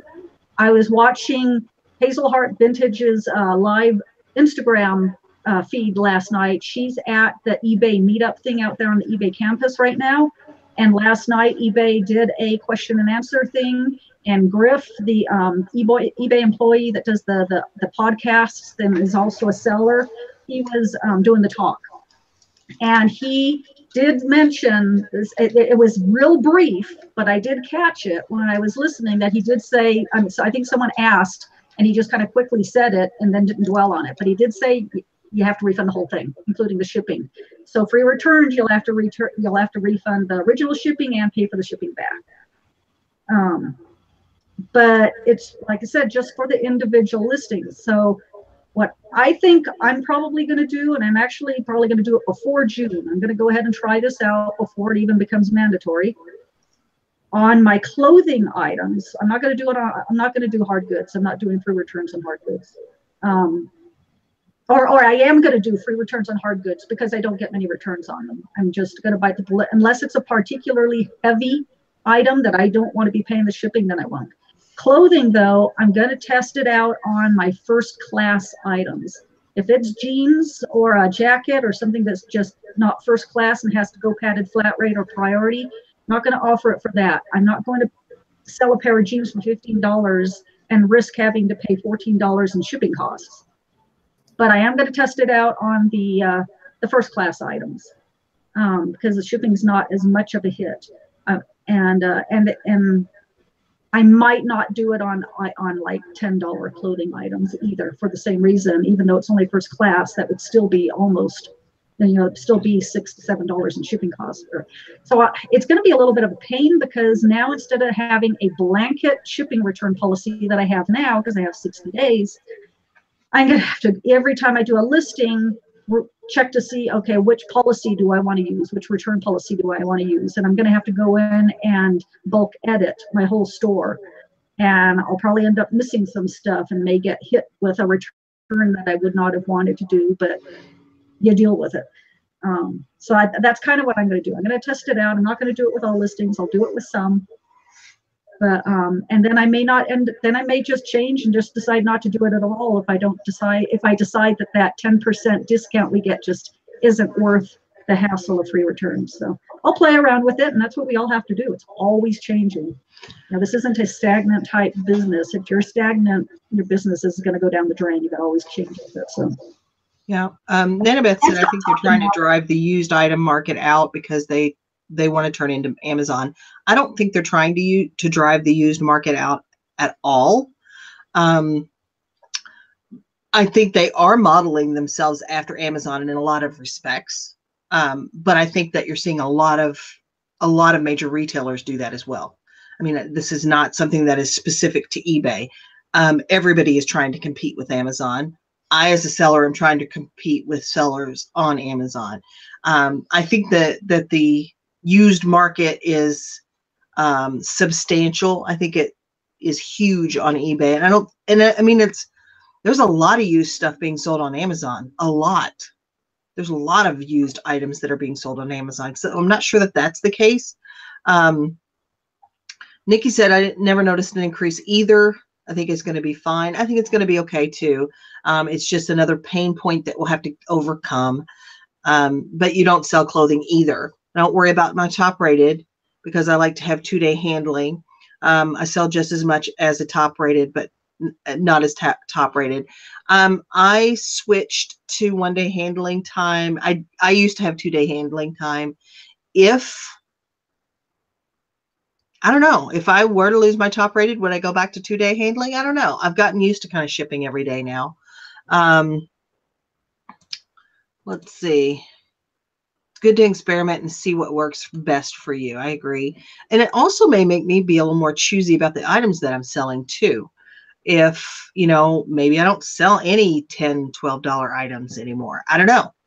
We'll have to see. Let's see. Nanabeth says she gave up on the discounts. I set 3-day handling because USPS isn't scanning on the pickup. And no matter how much I talk to them, they don't do it. Has really taken the pressure off. And yeah, that's unfortunate if you're dealing with issues with your post office. Fortunately, my guy scans them right on my front porch, so I don't have that problem. Isa says Texan Sports sells mostly first class, and he pays for return shipping. Rarely gets negs. I'll do that one of these days, but not yet. Cami says used books on Amazon at great prices. There are a lot. There are There are also a lot of $4 books on Amazon, penny books, less than there used to be. Cami says, I'm new to this. Do you guys do resellers meet up in Colorado? Just wondering. I don't, but if somebody would pay my ticket, I would. Emma Huffman says there's millions of sales are on the pre-owned market. So many people prefer secondhand, or what they're looking for, you can't buy new anymore. Parts, vintage items, things that are no longer sold. That pre-owned market, including online and local sales. You're right. There is a huge market there.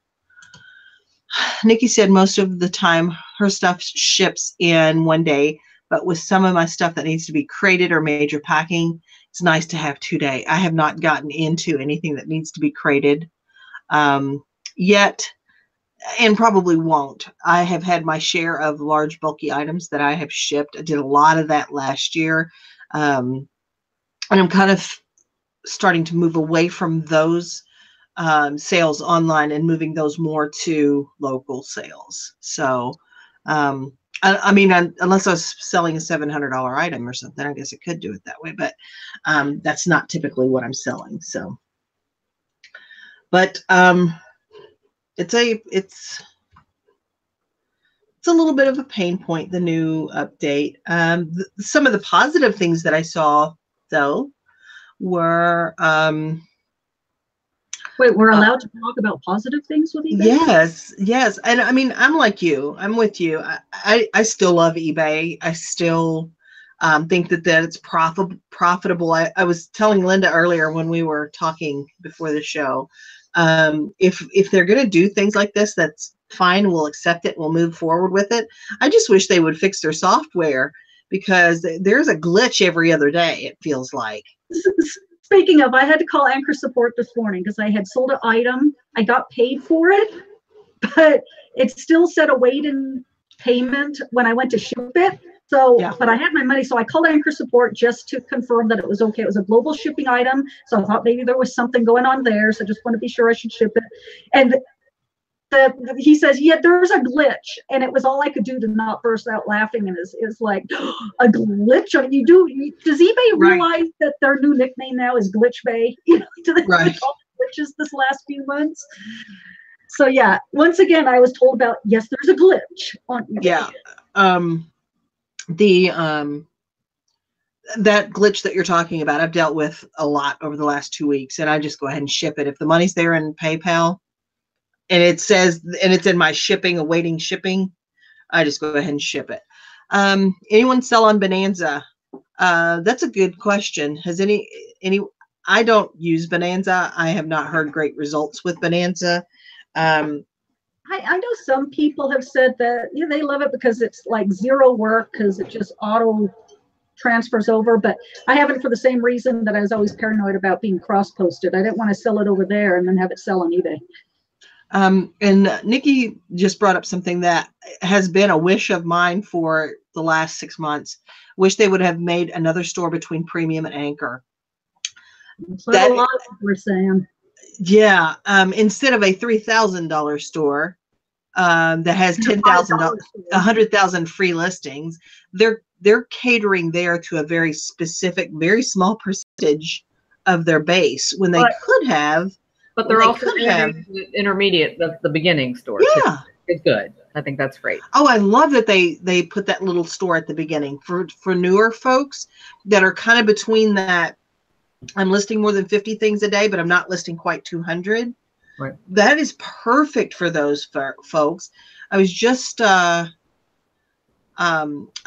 talking to Jessica, my daughter, this morning, and I explained that store to her, and she's probably going to get that in the next, I guess probably in the next, well, as soon as it's available, probably. Let's see. Get back up. I missed a few.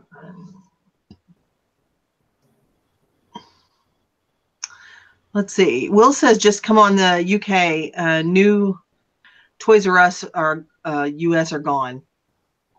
Yep. We've lost a lot of our Toys R Us stores here. Not all of them, though. Let's see. And Nikki said, oh, my God, the glitches have been so bad in the last 6 to 9 months. This is getting so annoying. It is. It's a little concerning. that there are so many glitches, because when I look at and I talk to other people, it's not just my experience, and their sales are off 15% over last year, or 20% over the same month last year, or even the month prior. I wonder how much of that is glitchiness. I don't know. I have no data to support it. I am just hypothesizing, but or maybe even conspiracy theoristing. I don't know. But I do have concerns about whether or not glitchiness is causing my sales to be slightly depressed, which would cause me to be slightly depressed. Ever since they switched to Cassini search, it has had a problem. Did they do that in 2016? Was Cassini or was it before then? Or was it 2010? Yep, no work. They have made improvements. Annabeth says, enterprises for their China base, lots of cheap items. Yeah, and if they've got buyers that or sellers that want to give them $3,000 a month, I'm sure they'll take it. And I can't be mad at those buyers, but I really do wish they had done that intermediate store of, I don't know, 5,000 listings, and maybe like $150 or something like that. But that's not what they decided to do. So anyway, back to work. How many listings have you guys gotten done? 0. Okay, perfect. As long as we're on target. 6. I have a question for everyone, since I don't know jewelry. What keywords or what style do you call this, where it's kind of like double-stranded and it's a twisty, it's several strands twisted? I'm sure that's not a term. What do you call that? I mean, I would call it twisted for sure. Twisted beaded necklace, double trio beaded, or tricolored twisted. I mean, did you find the description of it online from Hobie? I've been searching, trying to find one like that style. I haven't found one yet. I mean, if you just look, is it Hobie? H-O-B-I? H-O-B-E.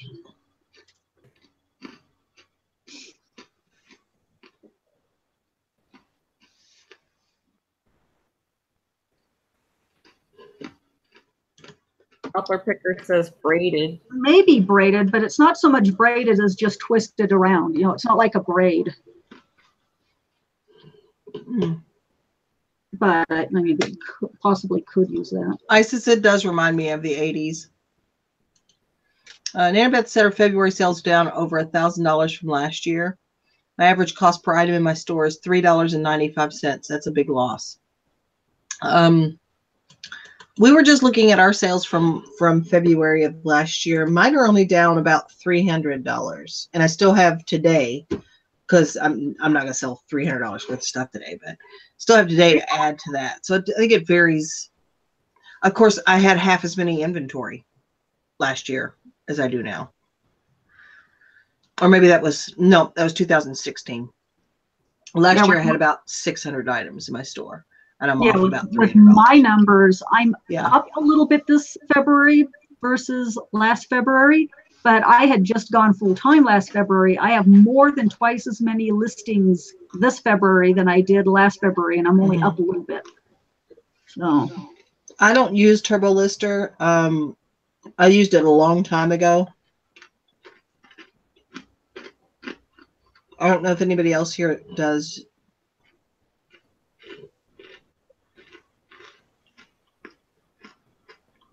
And hi, Andy. I saw you come in. I just didn't get around to saying hello yet.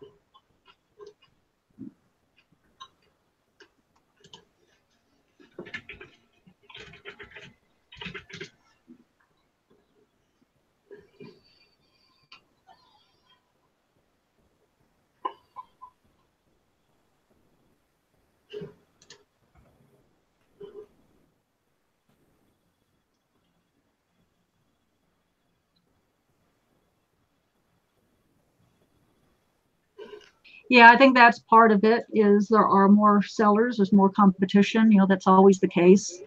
That just seemed like a lot in the 1 year span for me to have more than twice as many listings. Okay, so maybe I'm not going to have twice as much in sales, but I should be somewhat close. Instead, I'm a couple $100 more over last year. I mean, the discrepancy is way too much, in my opinion. And that may be part me. I may have a lot of junk in my store. And I do know that a lot of my listings are things like antique postcards, which are very long tail items and don't sell for a lot. Slides. And the so slides, I know the slides too. Yeah. Although I don't have a lot of individual slides up right now. So I know that's part of it.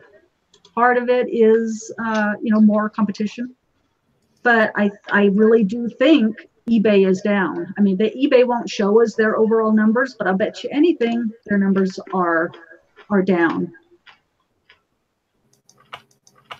Which is disappointing because they've been doing a lot of commercials this last year. Probably that may be why. They're doing a lot of commercials this year.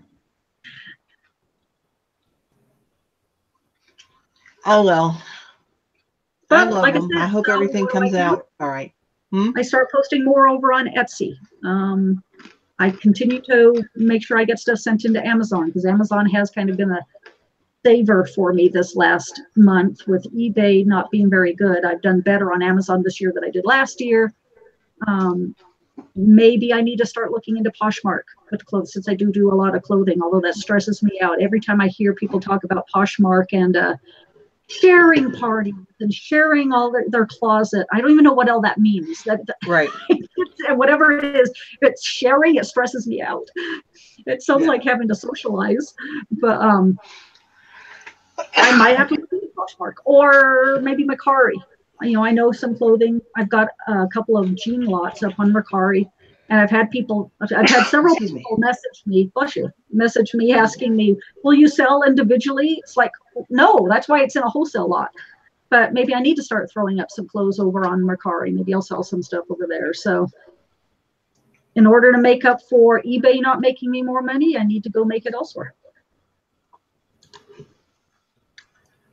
No one said this job was, actually, I can't say no one said this job is easy. There's a lot of YouTubers out there that say reselling is easy, and it's not.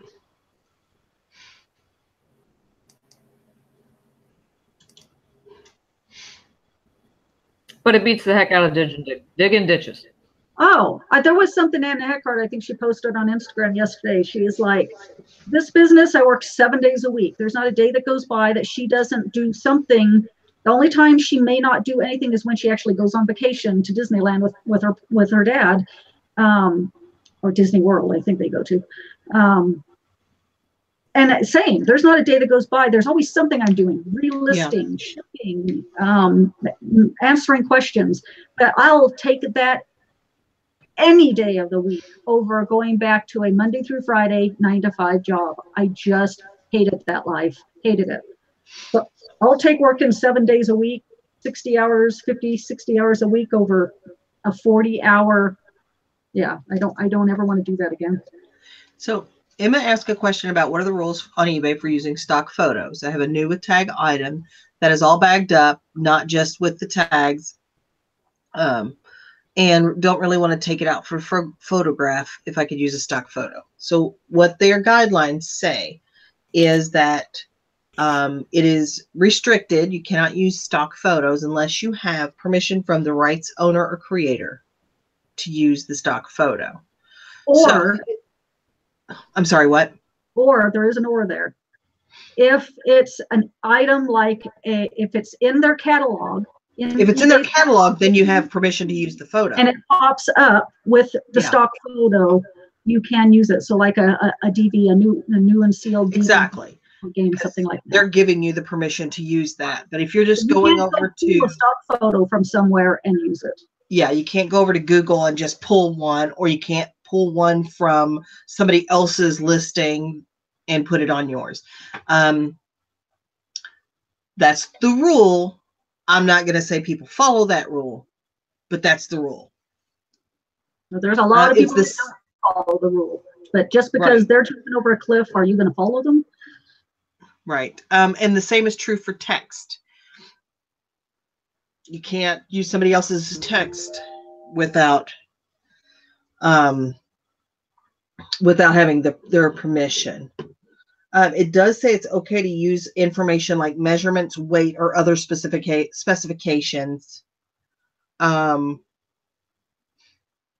that you would collect from some other place. Basically, that looks verbatim. If you can't explain it in any other way, like if it's just the measurements, how else are you going to say the measurements? You can use that kind of information.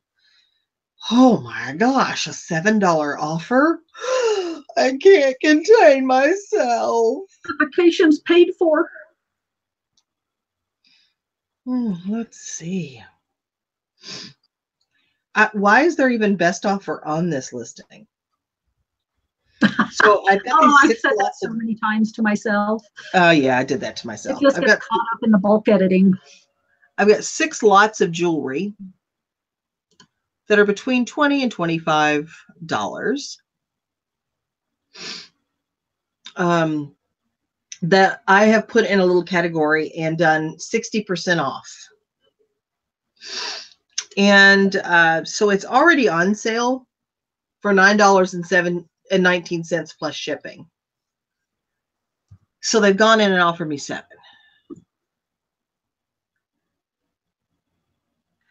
Yeah, it says in the guidelines that you can't use text from their website if unless you have permission to use it. But it does say it's okay to use information such as measurements, weight, or other item specifications that are necessary to describe the item that you simply can't say any other way. So if everybody's going to say it's 12 inches by 14 inches by whatever, then you can use that kind of text. But you can't go over and copy their description verbatim and put it in your listing. It's plagiarism. Let's see. It also prohibits you from doing that from other eBay members. Oh, so what do I do here, folks? What would you do?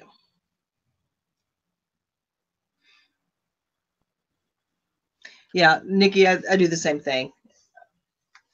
I'll either open I'll take a picture of it sealed in the package, then open the package and take the picture, or I'll just take pictures in the package, do the best I can. So do you squabble over the $2 or you just let it go? How much are you asking? Okay, it's originally $22.98. It's marked down to $9.19 because this is stuff I'm trying to get rid of. They offer me 7 plus shipping. Are they? Oh, they're paying shipping. Trying to get rid of it. I get rid of it. Yeah. And then I'll just go in and I will take best offer off those when they end. Yeah.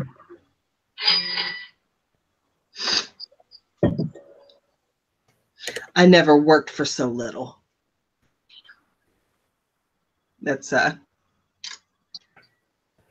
remember on Princess Bride, where it's like, how much money do you have?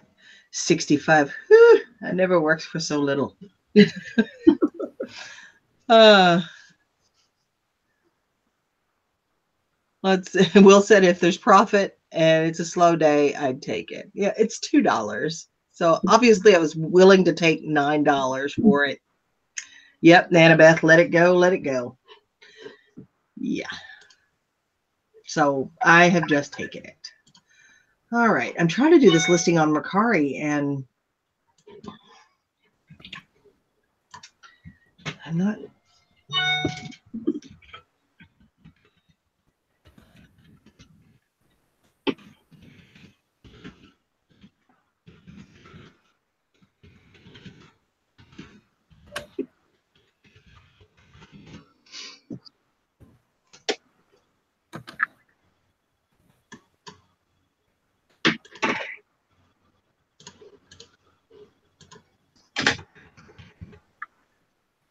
Yeah, I'm not all that hungry today, but you know what? Just as soon.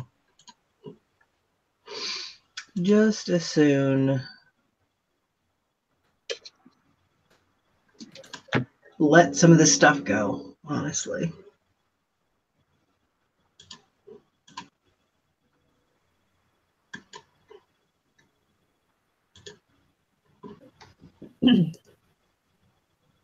So here's something that very rarely happens to me. I picked up one roll of this. I think I was with you. It is that Kohl's Best Friends wallpaper border. Yeah. Like dogs and cats drawing. Mm-hmm. Picked up one roll of it. I was at our local Goodwill yesterday and found three more rolls of it. Cool. Okay. Now the lot numbers might not be the same, but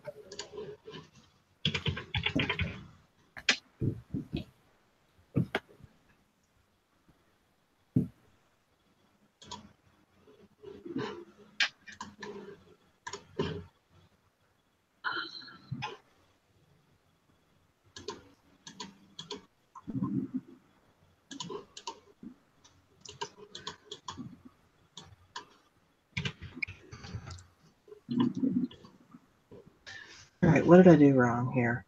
It wants me to use whole dollars. all these rules. Well, I don't know what I did wrong. It just doesn't like it. Use whole dollars. Fine. There. Oh, you don't like decimal points and zeros. Gotcha. 100,000 sales at a dollar profit is $100,000. That's a hell of a lot of sales to make for $100,000. That's a hell of a lot of shipping to do. Yeah. But you know what? I get where you're coming from. Popular picker Nikki said, yeah, you don't have to make $1 million off one item. You can make $1 million off 1 million items too. Will says, my wife sits on things and wants top price. Get it going. Yeah. And there are days, because apparently there's more than one person in my head. There are days when I will just sell anything at any price. And there are days where I'm like, no, nope, I'm not selling it for that. No. Like I have this my very morning. stubborn days too. So this morning, I have this listed for, this is a lid for a Ninja blender jar, and I had this listed I have it listed for $24.99. It's on sale right now for 10% off. So I'm running a 10% off sale, and I have best offer on my listings, except for the some other categories, a few categories that I have deeper sales on. So, Isis, I didn't know you were a senior, but I get an offer on this morning for $9.99, and the text in the offer says seller pays shipping, and I politely decline that. And so a couple hours later, I got another offer for $9.99 and buyer pays shipping. And I'm like, you know what? I waited for about an hour, probably hour and a half. And I declined that too, because it's just listed. It's been listed for a few days. The price isn't, I'm not way outside the normal lines. And for price. And I just don't want to let it go that quick. Yeah, I know I only paid $5 for the entire blender jar, but come on, man. Come on. Okay. Yeah, Nikki, get some work done. Isis, I had no idea you were 63 years old, for sure. Annabeth says, I'm having a let it go day. Waiting on the art teacher from the local elementary school to come by, donating a bunch of art supplies for the kiddies. Oh, that's nice. So nice. So anyway, didn't sell that today, but it'll sell another day. Let's see. So I think I can post this now.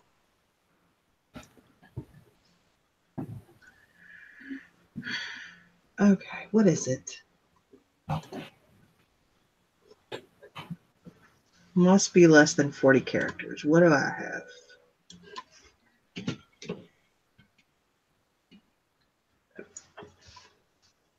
I have that.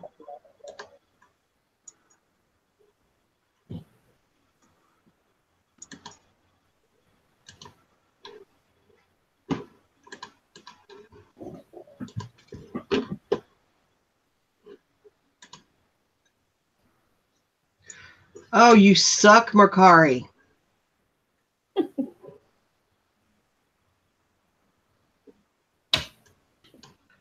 Tell me how many. If you only want 40 characters in your title, then only let me type 40 characters in. That's annoying. So now I got to figure out how many characters are here. Ought and ought is ought. Carry the one.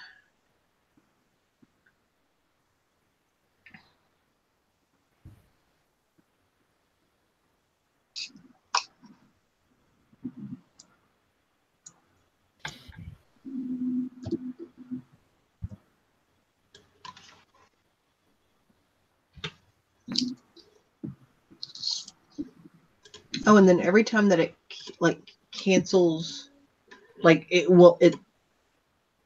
punches you and doesn't let you go past this part, it then defaults back to you have to put in the shipping again, and it defaults to you pay it. Let's see. I have noticed that every time I go in to make a change on my 2 lots I have up, always have to go back to the shipping. It's like they're just waiting for you to make a mistake. Yeah, I have to admit I'm not real thrilled with Mercari with the 2 listings that I put up. Nanabeth, on this one, on the one where they offered me so much less, 60% less than what I'm asking, I just declined both of those. If they were a little closer, I might have, I may have countered, but I hardly ever decline. I'll do my passive aggressive dollar below my asking price before I decline. Yeah, I just had a feeling about this one and I just decided to decline it. I heard you're allowed to ignore best offers. Yes, you can, and they'll expire. No, I think it hurts you in search. I think if you at least are active with your store, always answer. Like I do think that. I mean, it's bad customer service to not respond to an offer in a reasonable amount of time, and eBay does say that right. that they want you to offer good customer service, and that's part of it is in a timely manner. They're not saying you have to do it, you have to wake up at 3 in the morning to respond to an offer or something, but so in a timely manner. And I agree with them. It is good customer service because I've sent offers on items and had it sit there for a day, and it's real annoying. And it is annoying too if it's something that you're really trying to buy and there are 4 sellers that have it. If you don't want to accept my price, fine, decline it, but so I can move on to the next one. But part of I was just telling Linda, I said I'll probably just wait until later today to decline it. I can't. My OCD won't let me. I got to take care of it. Nanabeth says her she shed is in dire need of a yard sale. I am probably going to have a yard sale in April. I live in a condo complex, and we have them like a scheduled day, 2 days a year. Usually one in April and one in September, and so the whole complex will have sales. Not the whole complex, 30 or 40 houses in the 1,600 that are here will have them, and so there's a huge turnout usually if the weather's good, and I usually can make some money. I usually make a couple $100. And that way I can usually dump some of my, can I say usually one more freaking time today? I can dump my, I literally say that, that word 100 times a day. I usually can dump some of my old inventory at that time and just get rid of it. Let's see. What other pictures do I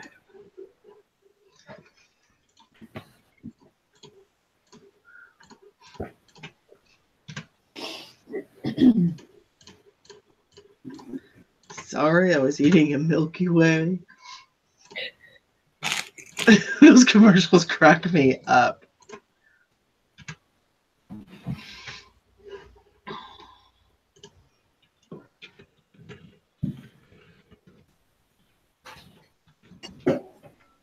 What's the weather everywhere?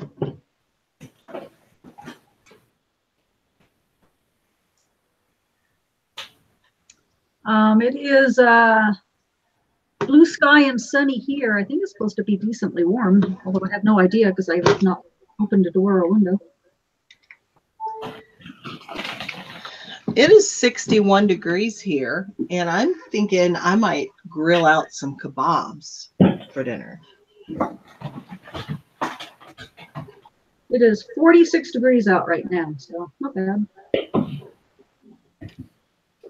don't know what the temperature is, but it's overcast and not too pretty. Yesterday was gorgeous here.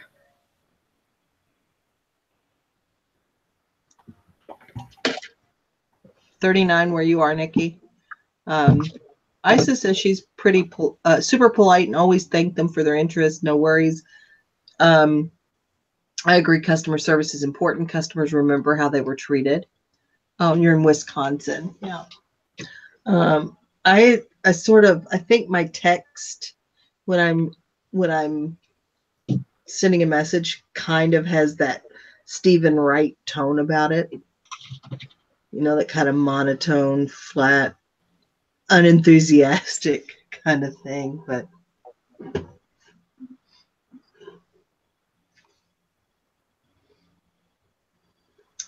You know those tapes we picked up at the bins that were all the Disney stories with yeah. So I already had a set of those here at the house. It was missing one. It was missing one tape. Or no, it was missing the book for Dumbo or whatever. Anyway, I worked through all those and put together lots of each one. And one of them sold already. Oh, really? Yeah. I think it was $29.99 or $25. Oh, that was cool. Emma said it's 61 in Northeast Indiana. Nice.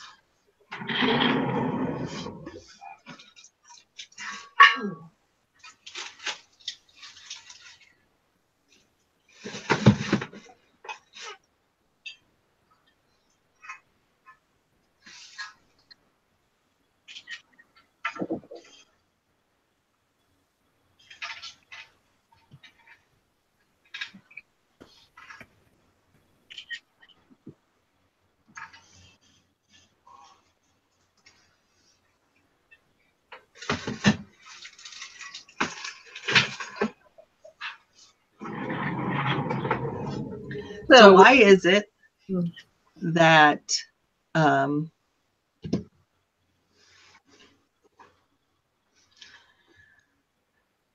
why is it that I was playing Song Quiz on Alexa the other night, and you play this game live against other people through the Alexa thing, and I won 6 out of 7 games in a row and was upset. What is that all about? All right. First listing of the day done, and first listing of the jewelry jar items is done. Nice. So do you think I should list those wallpaper borders as a multiple quantity, one at a time? Or do you think somebody would want all 4 of them? Or maybe lots of 2? Just do your multiple quantity listing. That way, if they want more, I mean, you can do it where it just adds that little bit more for the shipping. Yeah. And that way they can get as much of it as they need.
Isa says cold and dreary there.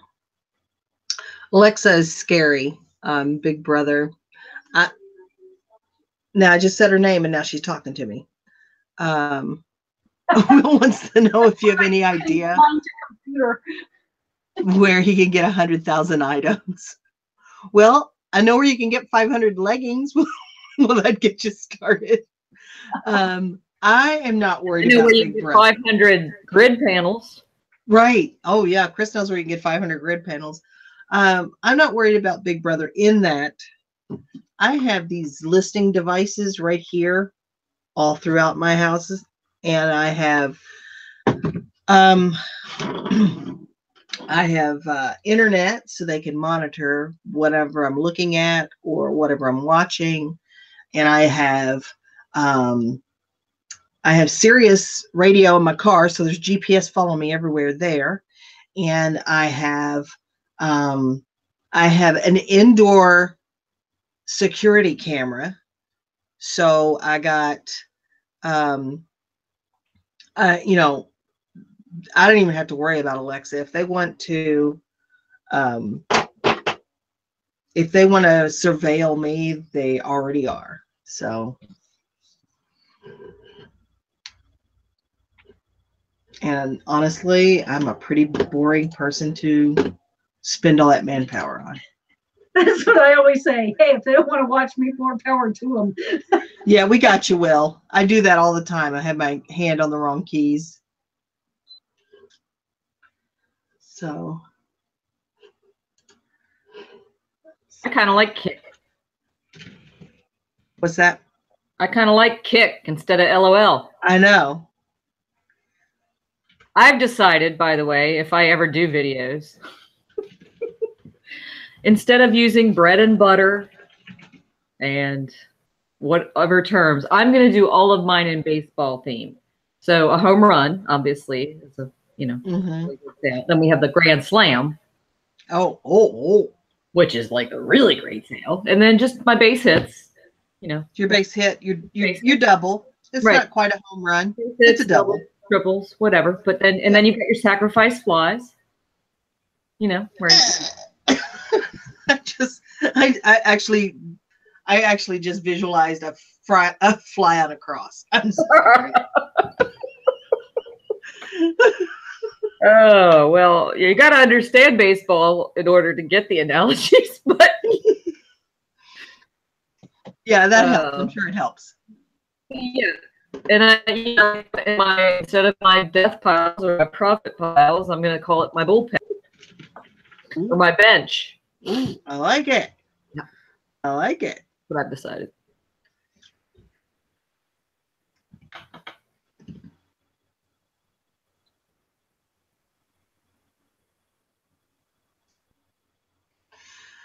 Isa said, Linda, Hobie prices look good, LOL. And my printer is Wi-Fi. I had a Hertie sty in my eye last year, and I got ads for eye medication, and YouTube eye surgery videos freaked me out. I know. I do find that when they're tailoring content to me based on either something I've looked up, or sometimes I swear I don't think I even looked it up. I think they just know, and it kind of freaks me out. And it's like they're always a little too late, though. It's like, and especially when I'm doing eBay research. So the next thing that comes up on my homepage is all the junk I looked at to list, to research. I don't know.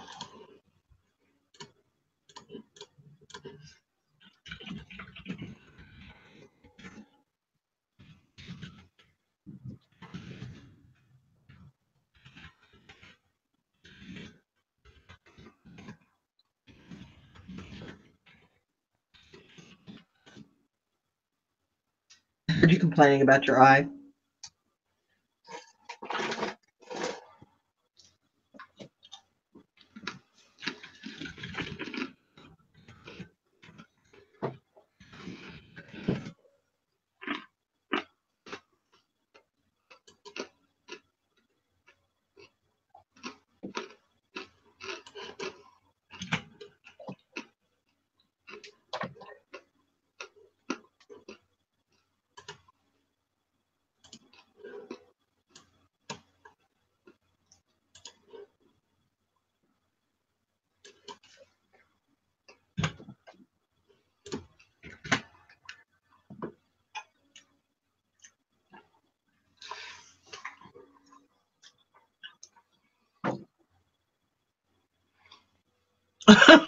Will said, we have a parcel delivery firm called My Hermes, My Hermes. I put a typo in the Hermes bit, and you can guess what I was getting. Well, I hope you didn't get herpes.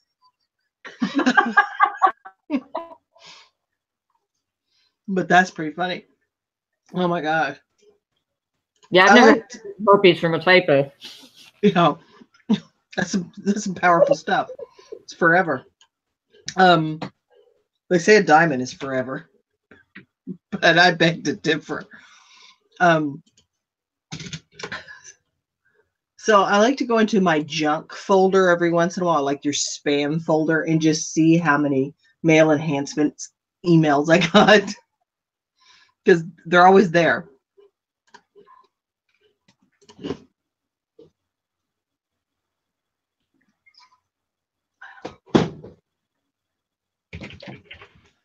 Annabeth says, oh my gosh, that's such a load off. All that stuff gone, gone, gone. Kitties are going to have a blast with all that glitter paper. Yeah, that feels good too. Like lighten your load and be able to help somebody out as well.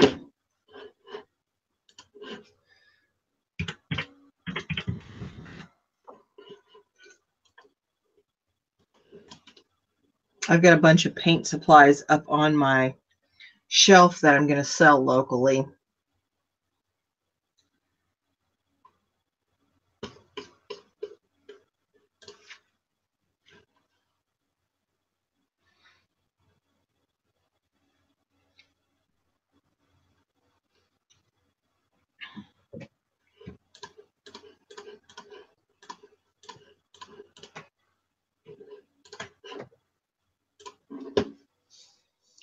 Get a sty in your eye, rub a gold ring or earring on it. It'll be gone fast.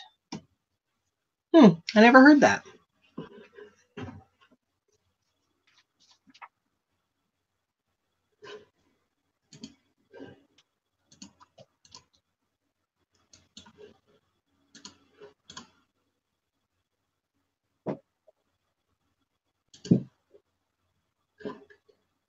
I just had crazy thought because I was just watching those Goldmember clips.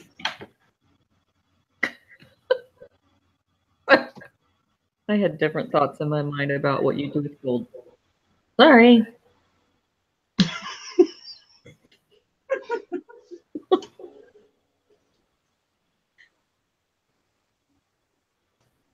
I kind of had to laugh. I was photographing. I bought video discs, I don't know, 2 years ago, and I'm finally getting around to listing some lots of them. And one was a lot of James Bond ones. And the pictures are so funny because that's all I see is Austin Powers, interpretations of them. So the guy with the cat, Dr. Evil. Yeah. Based on a James Bond character. Do you know what I'm talking about? Wait a second. What now? What happened? Hold on. Andy, stop buying shirts. You got a drunk mannequin and he won't stand up straight.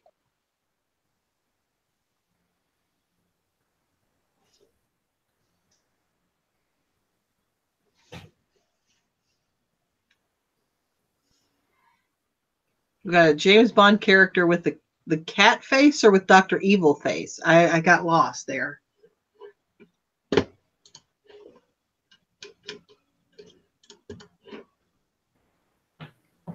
You're so silly.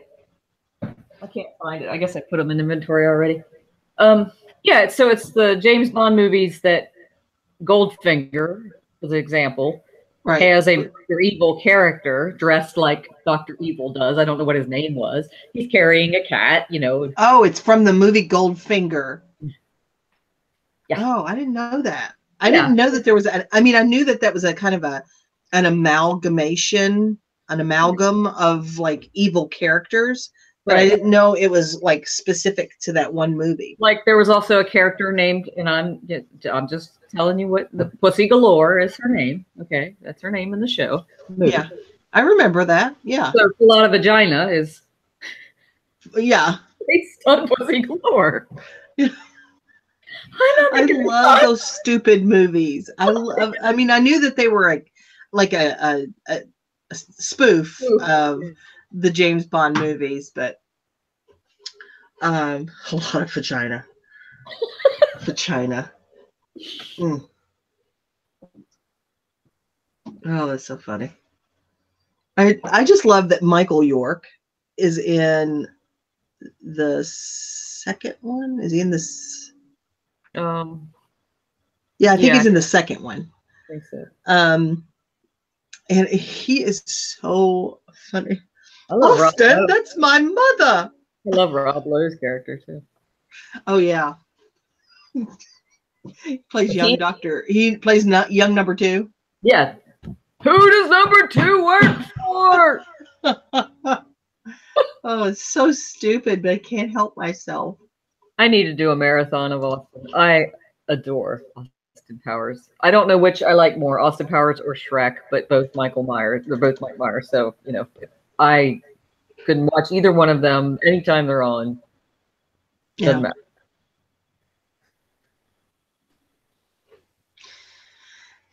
See, how many James Bonds have they had? So they've had Roger Moore. You mean? Yeah, Sean Connery, Timothy Dalton, Pierce Brosnan, Daniel Craig, and I'm scared that I know that many off the top of my head. Mm-hmm. Is that it? No, there was one more. You got Timothy Dalton? Timothy Dalton. Mm-hmm. I have to Google now. Yeah, see how many there actually are.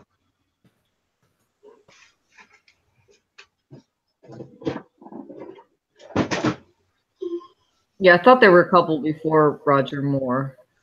The first was George Lazenby. Yeah. Pierce Brosnan, we got him. So that makes 6. I never watched Shrek. Timothy Dalton, my favorite. Believe it or not, David Niven. David Niven? It says that's 7. So that's 1, 2, 3, 4, 5, 6. But it says 7. Explain.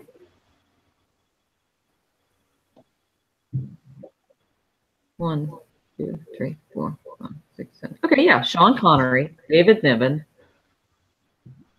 George Lazenby, Roger Moore, Timothy Dalton, Pierce Brosnan, and Daniel Craig. Amalia, Sarah knows all the James Bonds and the Monster Dolls. You did David Niven, I know. I'm surprised by David Niven. Maybe it was just one movie. Yeah, it didn't last. I thought David Niven was the Pink Panther. Isn't that Peter Sellers? It is. Well, he's not actually the Pink Panther, but the movie. He's Detective Clouseau, right? Clouseau.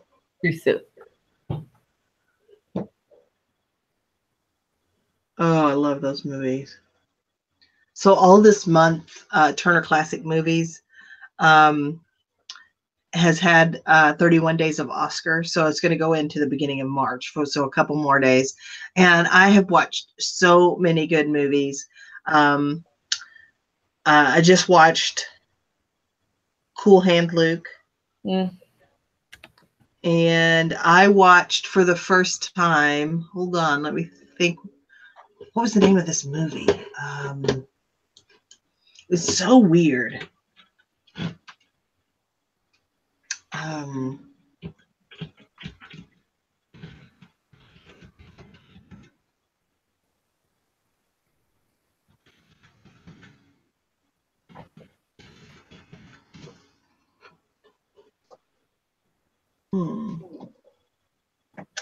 Oh, what was the name of this movie? It's an old movie. It's from the early 70s, probably. I need more than that. Yeah. And when you're done with that, I want you to name all the Batmans. You want to do all the Batmans? When you're done with this, I want you to name all the Batgirls. Oh, Two Mules for Sister Sarah is such a good movie, and I love Shirley MacLaine in that movie. Let me figure out what the name of this movie is. It's about a man basically that is he is the gardener for this wealthy family. He's never been outside of the complex that he lives in, and then the owner dies, and he is and he's kind of simple-minded, but he dresses in such fancy clothes because the owner gave him all his cast-offs, and he's well-mannered, and he's kind of a Forrest Gump, kind of like a British Forrest Gump. And so Being There. Thank you. That is the movie, Being There. It was such a weird kind of movie, but I couldn't stop watching it. And it also had, was it Shirley MacLaine in that movie? I think it was Shirley MacLaine in that movie, 1979. And it starred Peter Sellers. Peter Sellers, yeah, and Shirley MacLaine. It was good. Okay, Batman. I'm not good at these because I not enjoy these movies, but I can probably name a few of them. Michael Keaton, Val Kilmer, Christian Bale, Ben Affleck. That's probably all I got.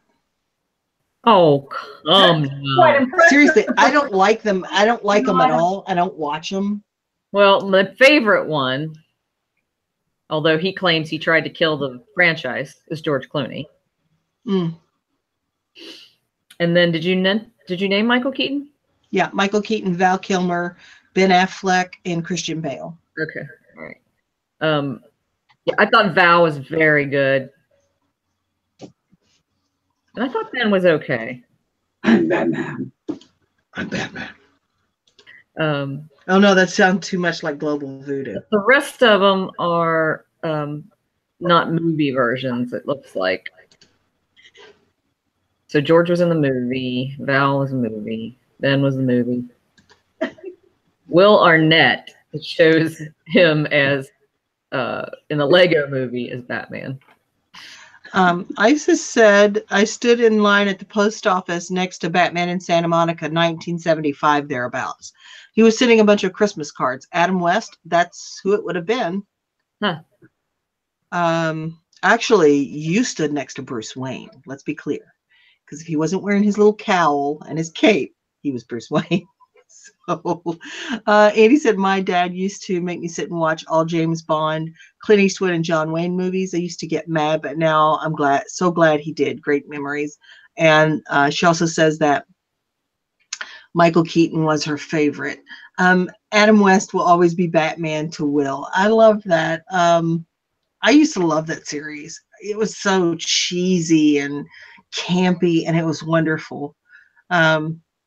He's just passed away in the last couple of years, hasn't he? Adam West? So. Yeah. Yeah. But he was on episodes. He was on some recent sitcoms. I think, was he on Big Bang Theory? I've seen him on some different things. Yeah.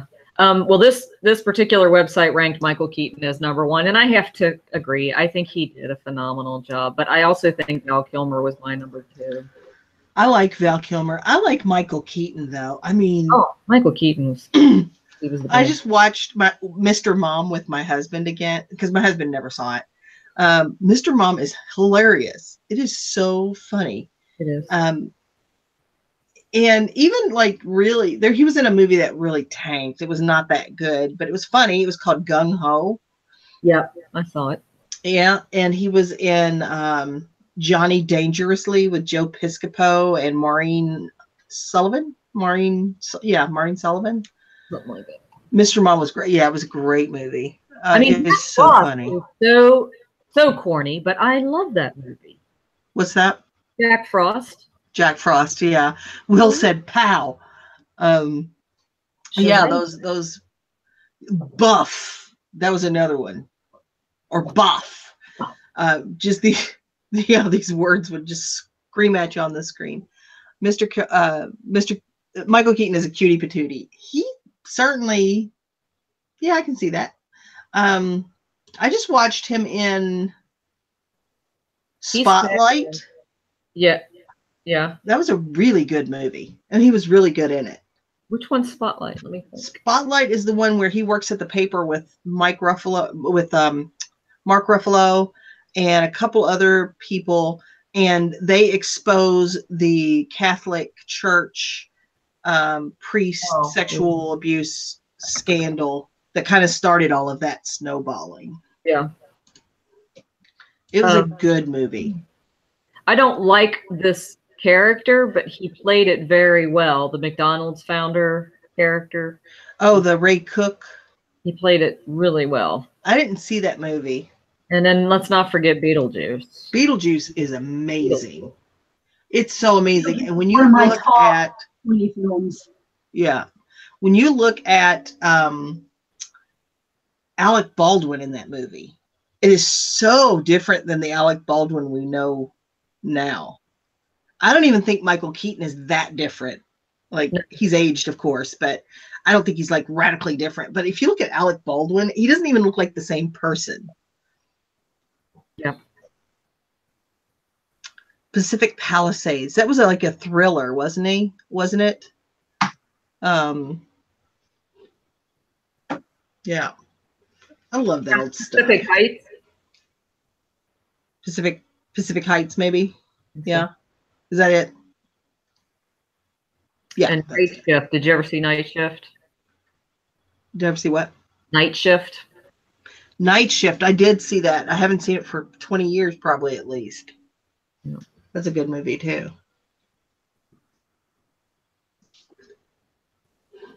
Now, did he start on TV? I don't remember. I mean, was he in a sitcom? I don't know. So I'm trying to remember. I guess I'm thinking of Hanks. Tom Hanks.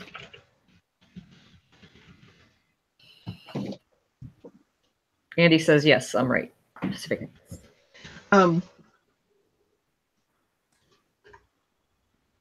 I just saw Tootsie again recently too. Oh. I love that movie. Fabulous. I think definitely top 5. Possibly my all-time favorite scene is the scene where he takes all his stuff off in the middle of the live scene. Uh-huh. It shows that he's actually a man. I think that may be, of all movies, my favorite scene. Definitely in the top 5. Yeah. Yeah.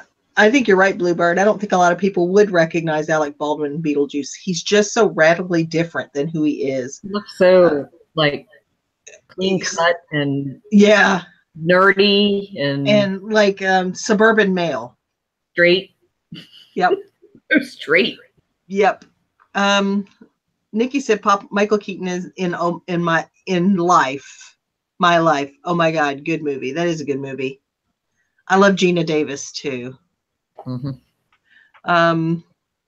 Also Tom Hanks, Bosom Buddies. God, that was 100 years ago, wasn't it? So he was in a short-lived comedy series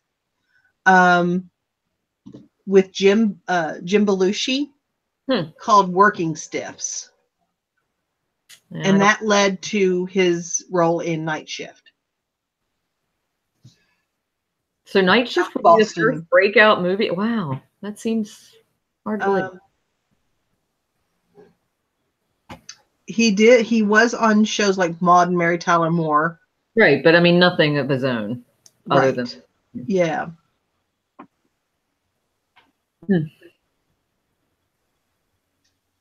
All right, so back to Linda's question, because clearly I'm not working. I'm done. Let's just be real here. We've enjoyed ourselves this afternoon. I've got 9 fresh listings up. Not Batgirl. What writer or what's her name? Who? That girl? Margot Thomas? No. Batgirl? Nemesis to the girl. Oh, Batgirl. I thought you said that girl. It's not Batgirl though. Catwoman. Yeah. Halle Berry Catwoman. Eartha Kitt Catwoman. Yeah. So let's see what we got here. Yeah, Tracy. I was wondering where you were. Alec Baldwin was amazing, and Glenn Ross. And Alec Baldwin used to be so hot. Used to be. So did I. All right. Can you name them, Linda? Well, Halle Berry, and she's my favorite. And the first one, I know the first one, and I'm totally drawing a blank on her name.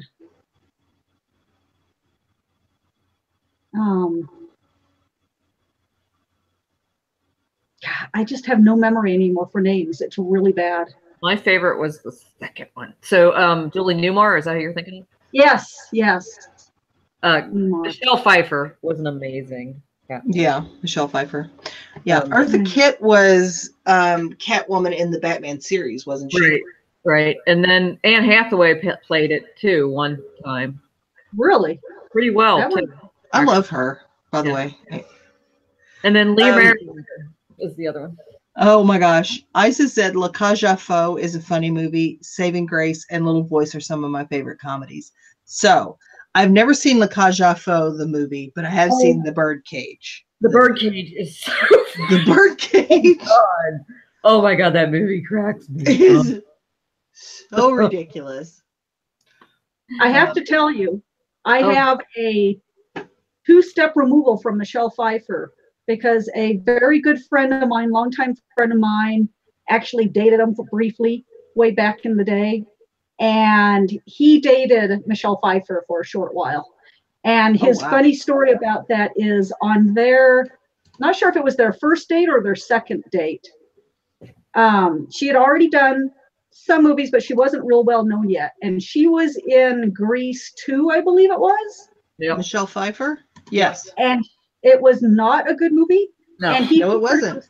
That, not knowing she was in it. Oh. Yeah. He took her on either their first or second date. Wow. Lee Merriweather. Was she Catwoman in the series? She's listed here. I don't know. Yeah. I think in the Batman series.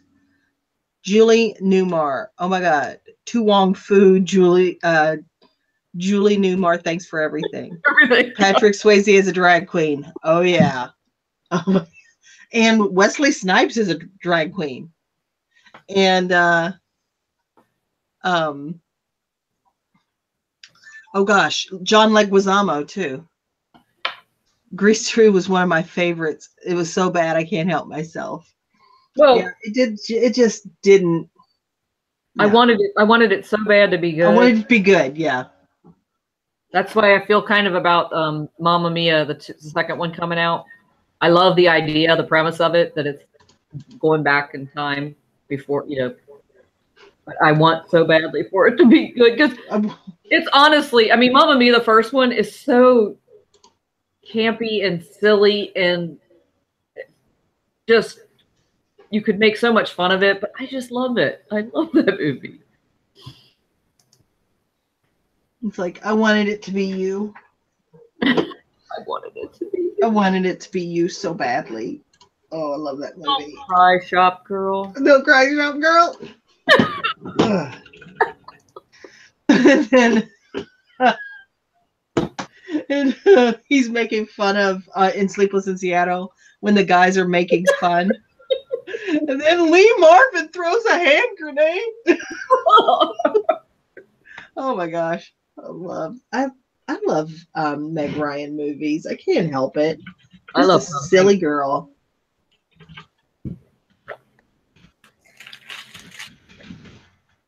I like Meg before she did whatever she did. Yeah. Nikki says she's a huge Patrick Swayze fan. I have seen every movie and TV show he's been in. I'm a fan of his too. I can't say that I've seen everything that he's been in, but I've seen a lot of stuff that he's been in.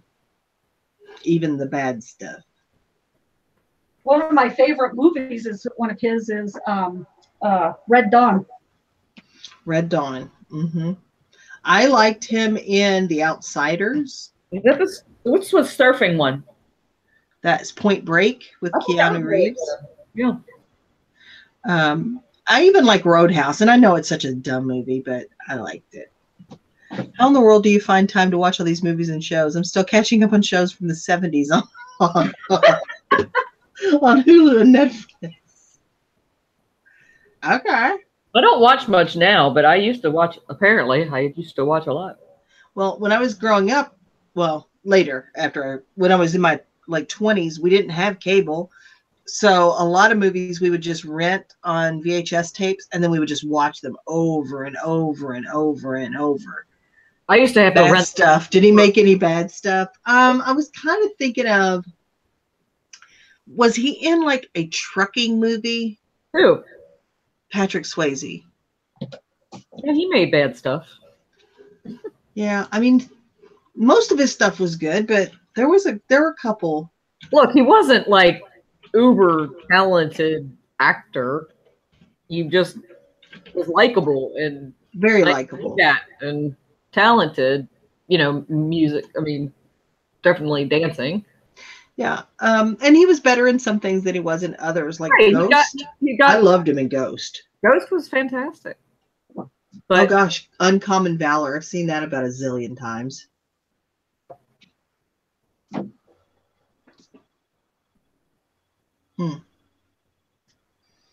Next of Kin.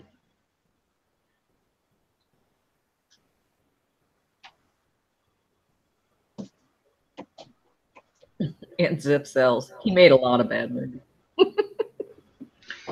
Yeah. Yeah. I mean, even He was enjoyable though. made Joe and the Volcano or Joe versus the Volcano. Oh, that's Tom Hanks. I said even Tom Hanks made. I love that movie. I know. So stupid. I do too, but Take me to the volcano. I love that movie. I don't think there's a longtime actor out there that doesn't have bad stuff out there. I mean, it's kind of like reselling. We all buy bad stuff. Black Dog. They pick I bad think, stuff. Nikki, that's the one I was thinking of is Black Dog, because I knew that Randy Travis was in that movie. It wasn't a great movie. I think Meatloaf was in it too. I was just picturing a duet between Meatloaf and Randy Travis. Well, that's some alternative music, isn't it? Oh, I mean, it can't happen now because one of them's dead, but yeah, sad but true. And I don't think Randy's in very good health either.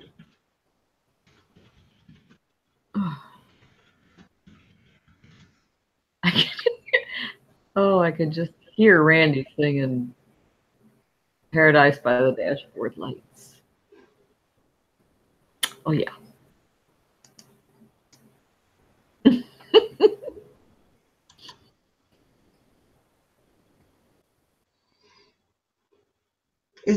Okay, you said one of them died. Did Meatloaf die?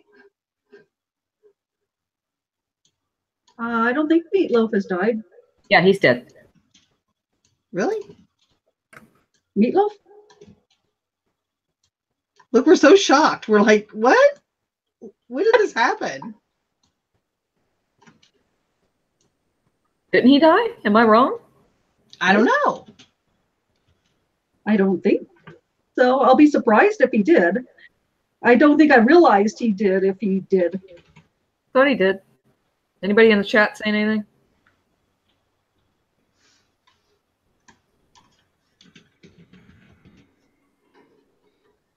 Let's see. No, nobody knows.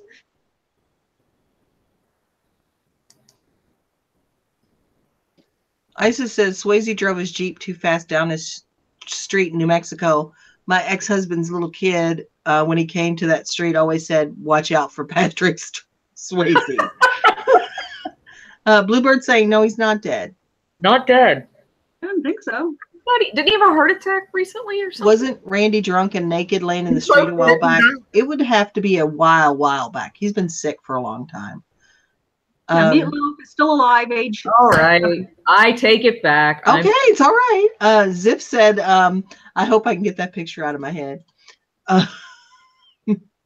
Which picture is that? Oh, that's funny. Wasn't Randy Johnson naked laying in the street a while back? Oh, goodness. I don't know. I know he's had some issues. What's wrong with him? Let's look it up. Because, again, clearly I'm not looking.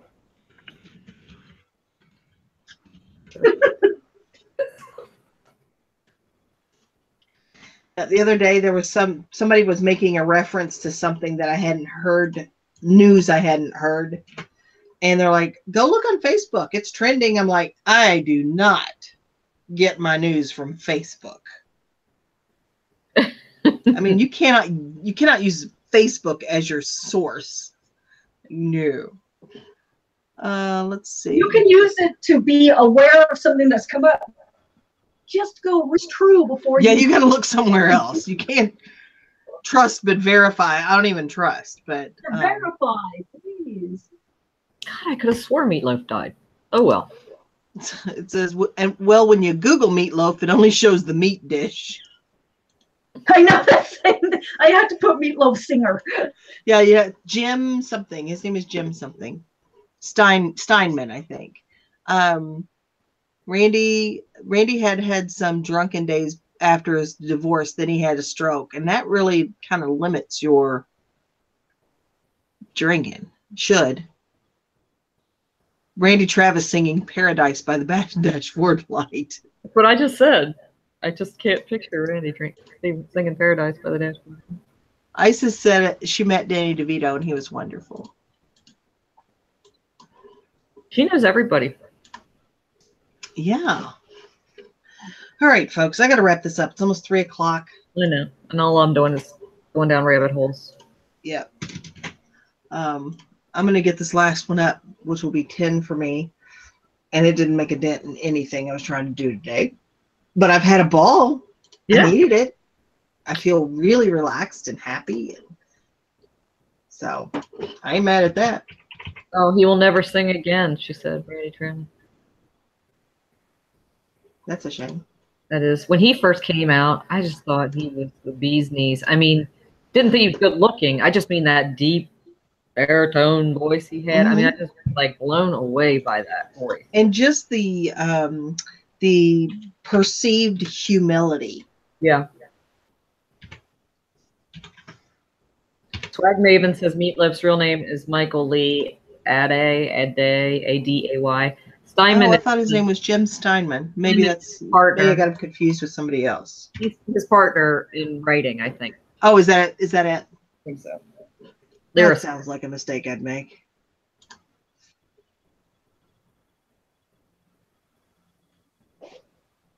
Oh, Paradise by the Dashboard Lights.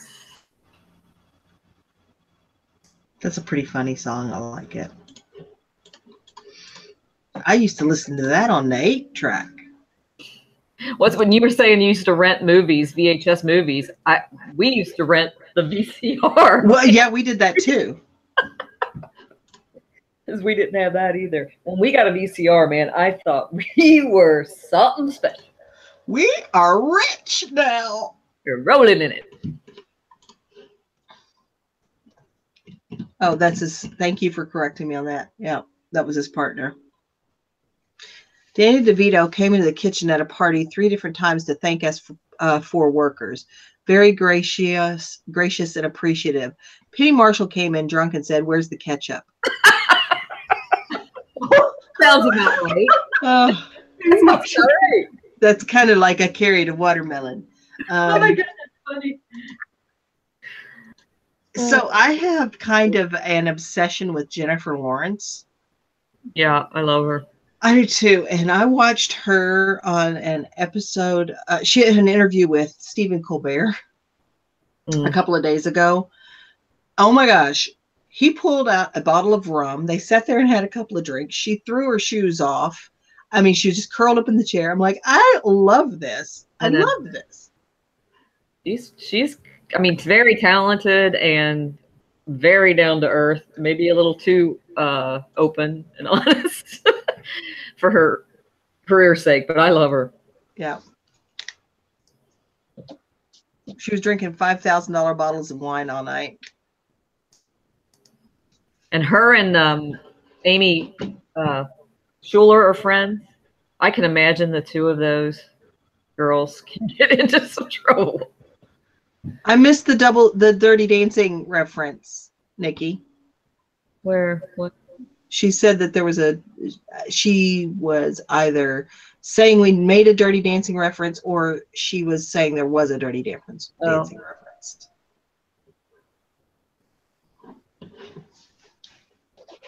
That was such a good movie. I mean, they did not need to make a sequel to that. They do not ever need to remake that movie. What, Dirty Dancing? Yes. No, I agree. It's so perfect. I was like redoing Red Dawn. When they redid Red Dawn, it's like, why? Right. That's like, I love The Outsiders.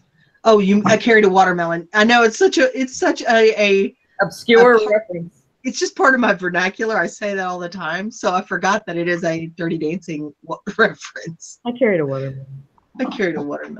But I have a slight obsession with The Outsiders because it was my favorite book in high school.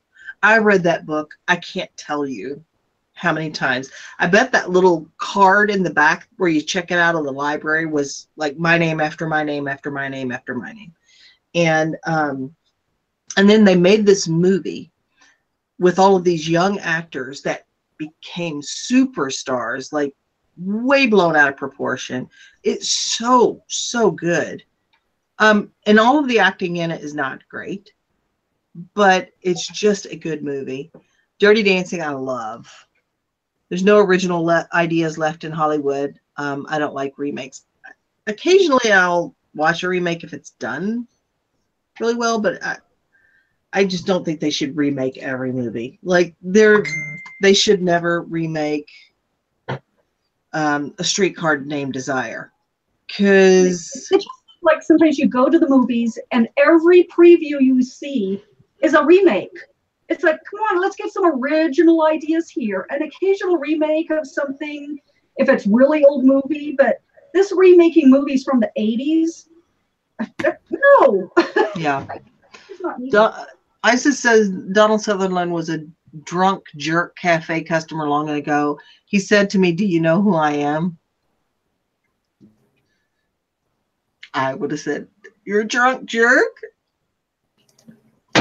Oh, people that have that much fame live in a different world. They really do. The Outsiders was my favorite movie also, Andy says. I used to watch the movie almost every day. It's one of the early VHS tapes we own. I just loved it. I loved every character in there. They were so good. Now that Patrick Swayze is dead, Nicolas Cage is my favorite. I just watched something with him in it too, a new movie. His movies are going straight to video these days. That just shows how awesome the 80s were. They certainly were awesome. They were awesome.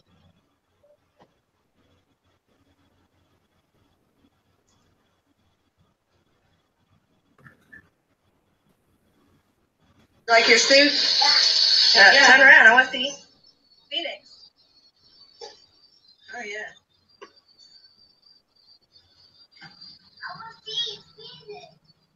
What you doing? Oh, my gosh. Holly just sent me a video of Phoenix walking around with, okay, so they're letting his hair grow long.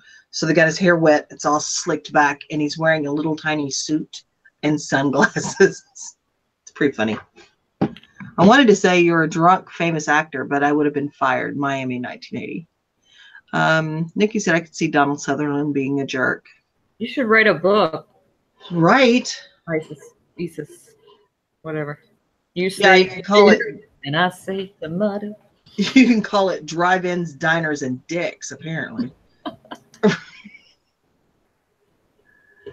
All right, guys. Thank you everybody for being here. Thanks to everyone for being here. I have had a ball today. I have had a ball. You guys know how much I love to go down memory lane, as long as I can find my way back. But I did get 10 listed today. I'm probably going to do this again tomorrow because I really need to be a little more focused and a lot more productive than I was today, but I've so enjoyed myself, and I needed this to get me back on the right track. So thanks everybody for being here. Thank you, Chris and Linda, for being here. And nuts to Nancy for not being here. Oh, she's working. She's doing. You would have rather been here. Yeah, she'd rather be here. But thanks for helping me get nothing done. That's why I'm here, Nikki. So Any help we could get nothing done. Thanks for the entertainment, says Andy. Yes, please. I have a ton of listing tomorrow. So I'm going to try and do this again tomorrow. I'll post it in the normal places. And hopefully I will see you guys here. Thank you all for spending your afternoon with me. I appreciate it so much. Right. And without further ado, I'm going to jump off here. So just remember that the dream works when you do. So keep dreaming and keep working. And I'll see you guys the next time.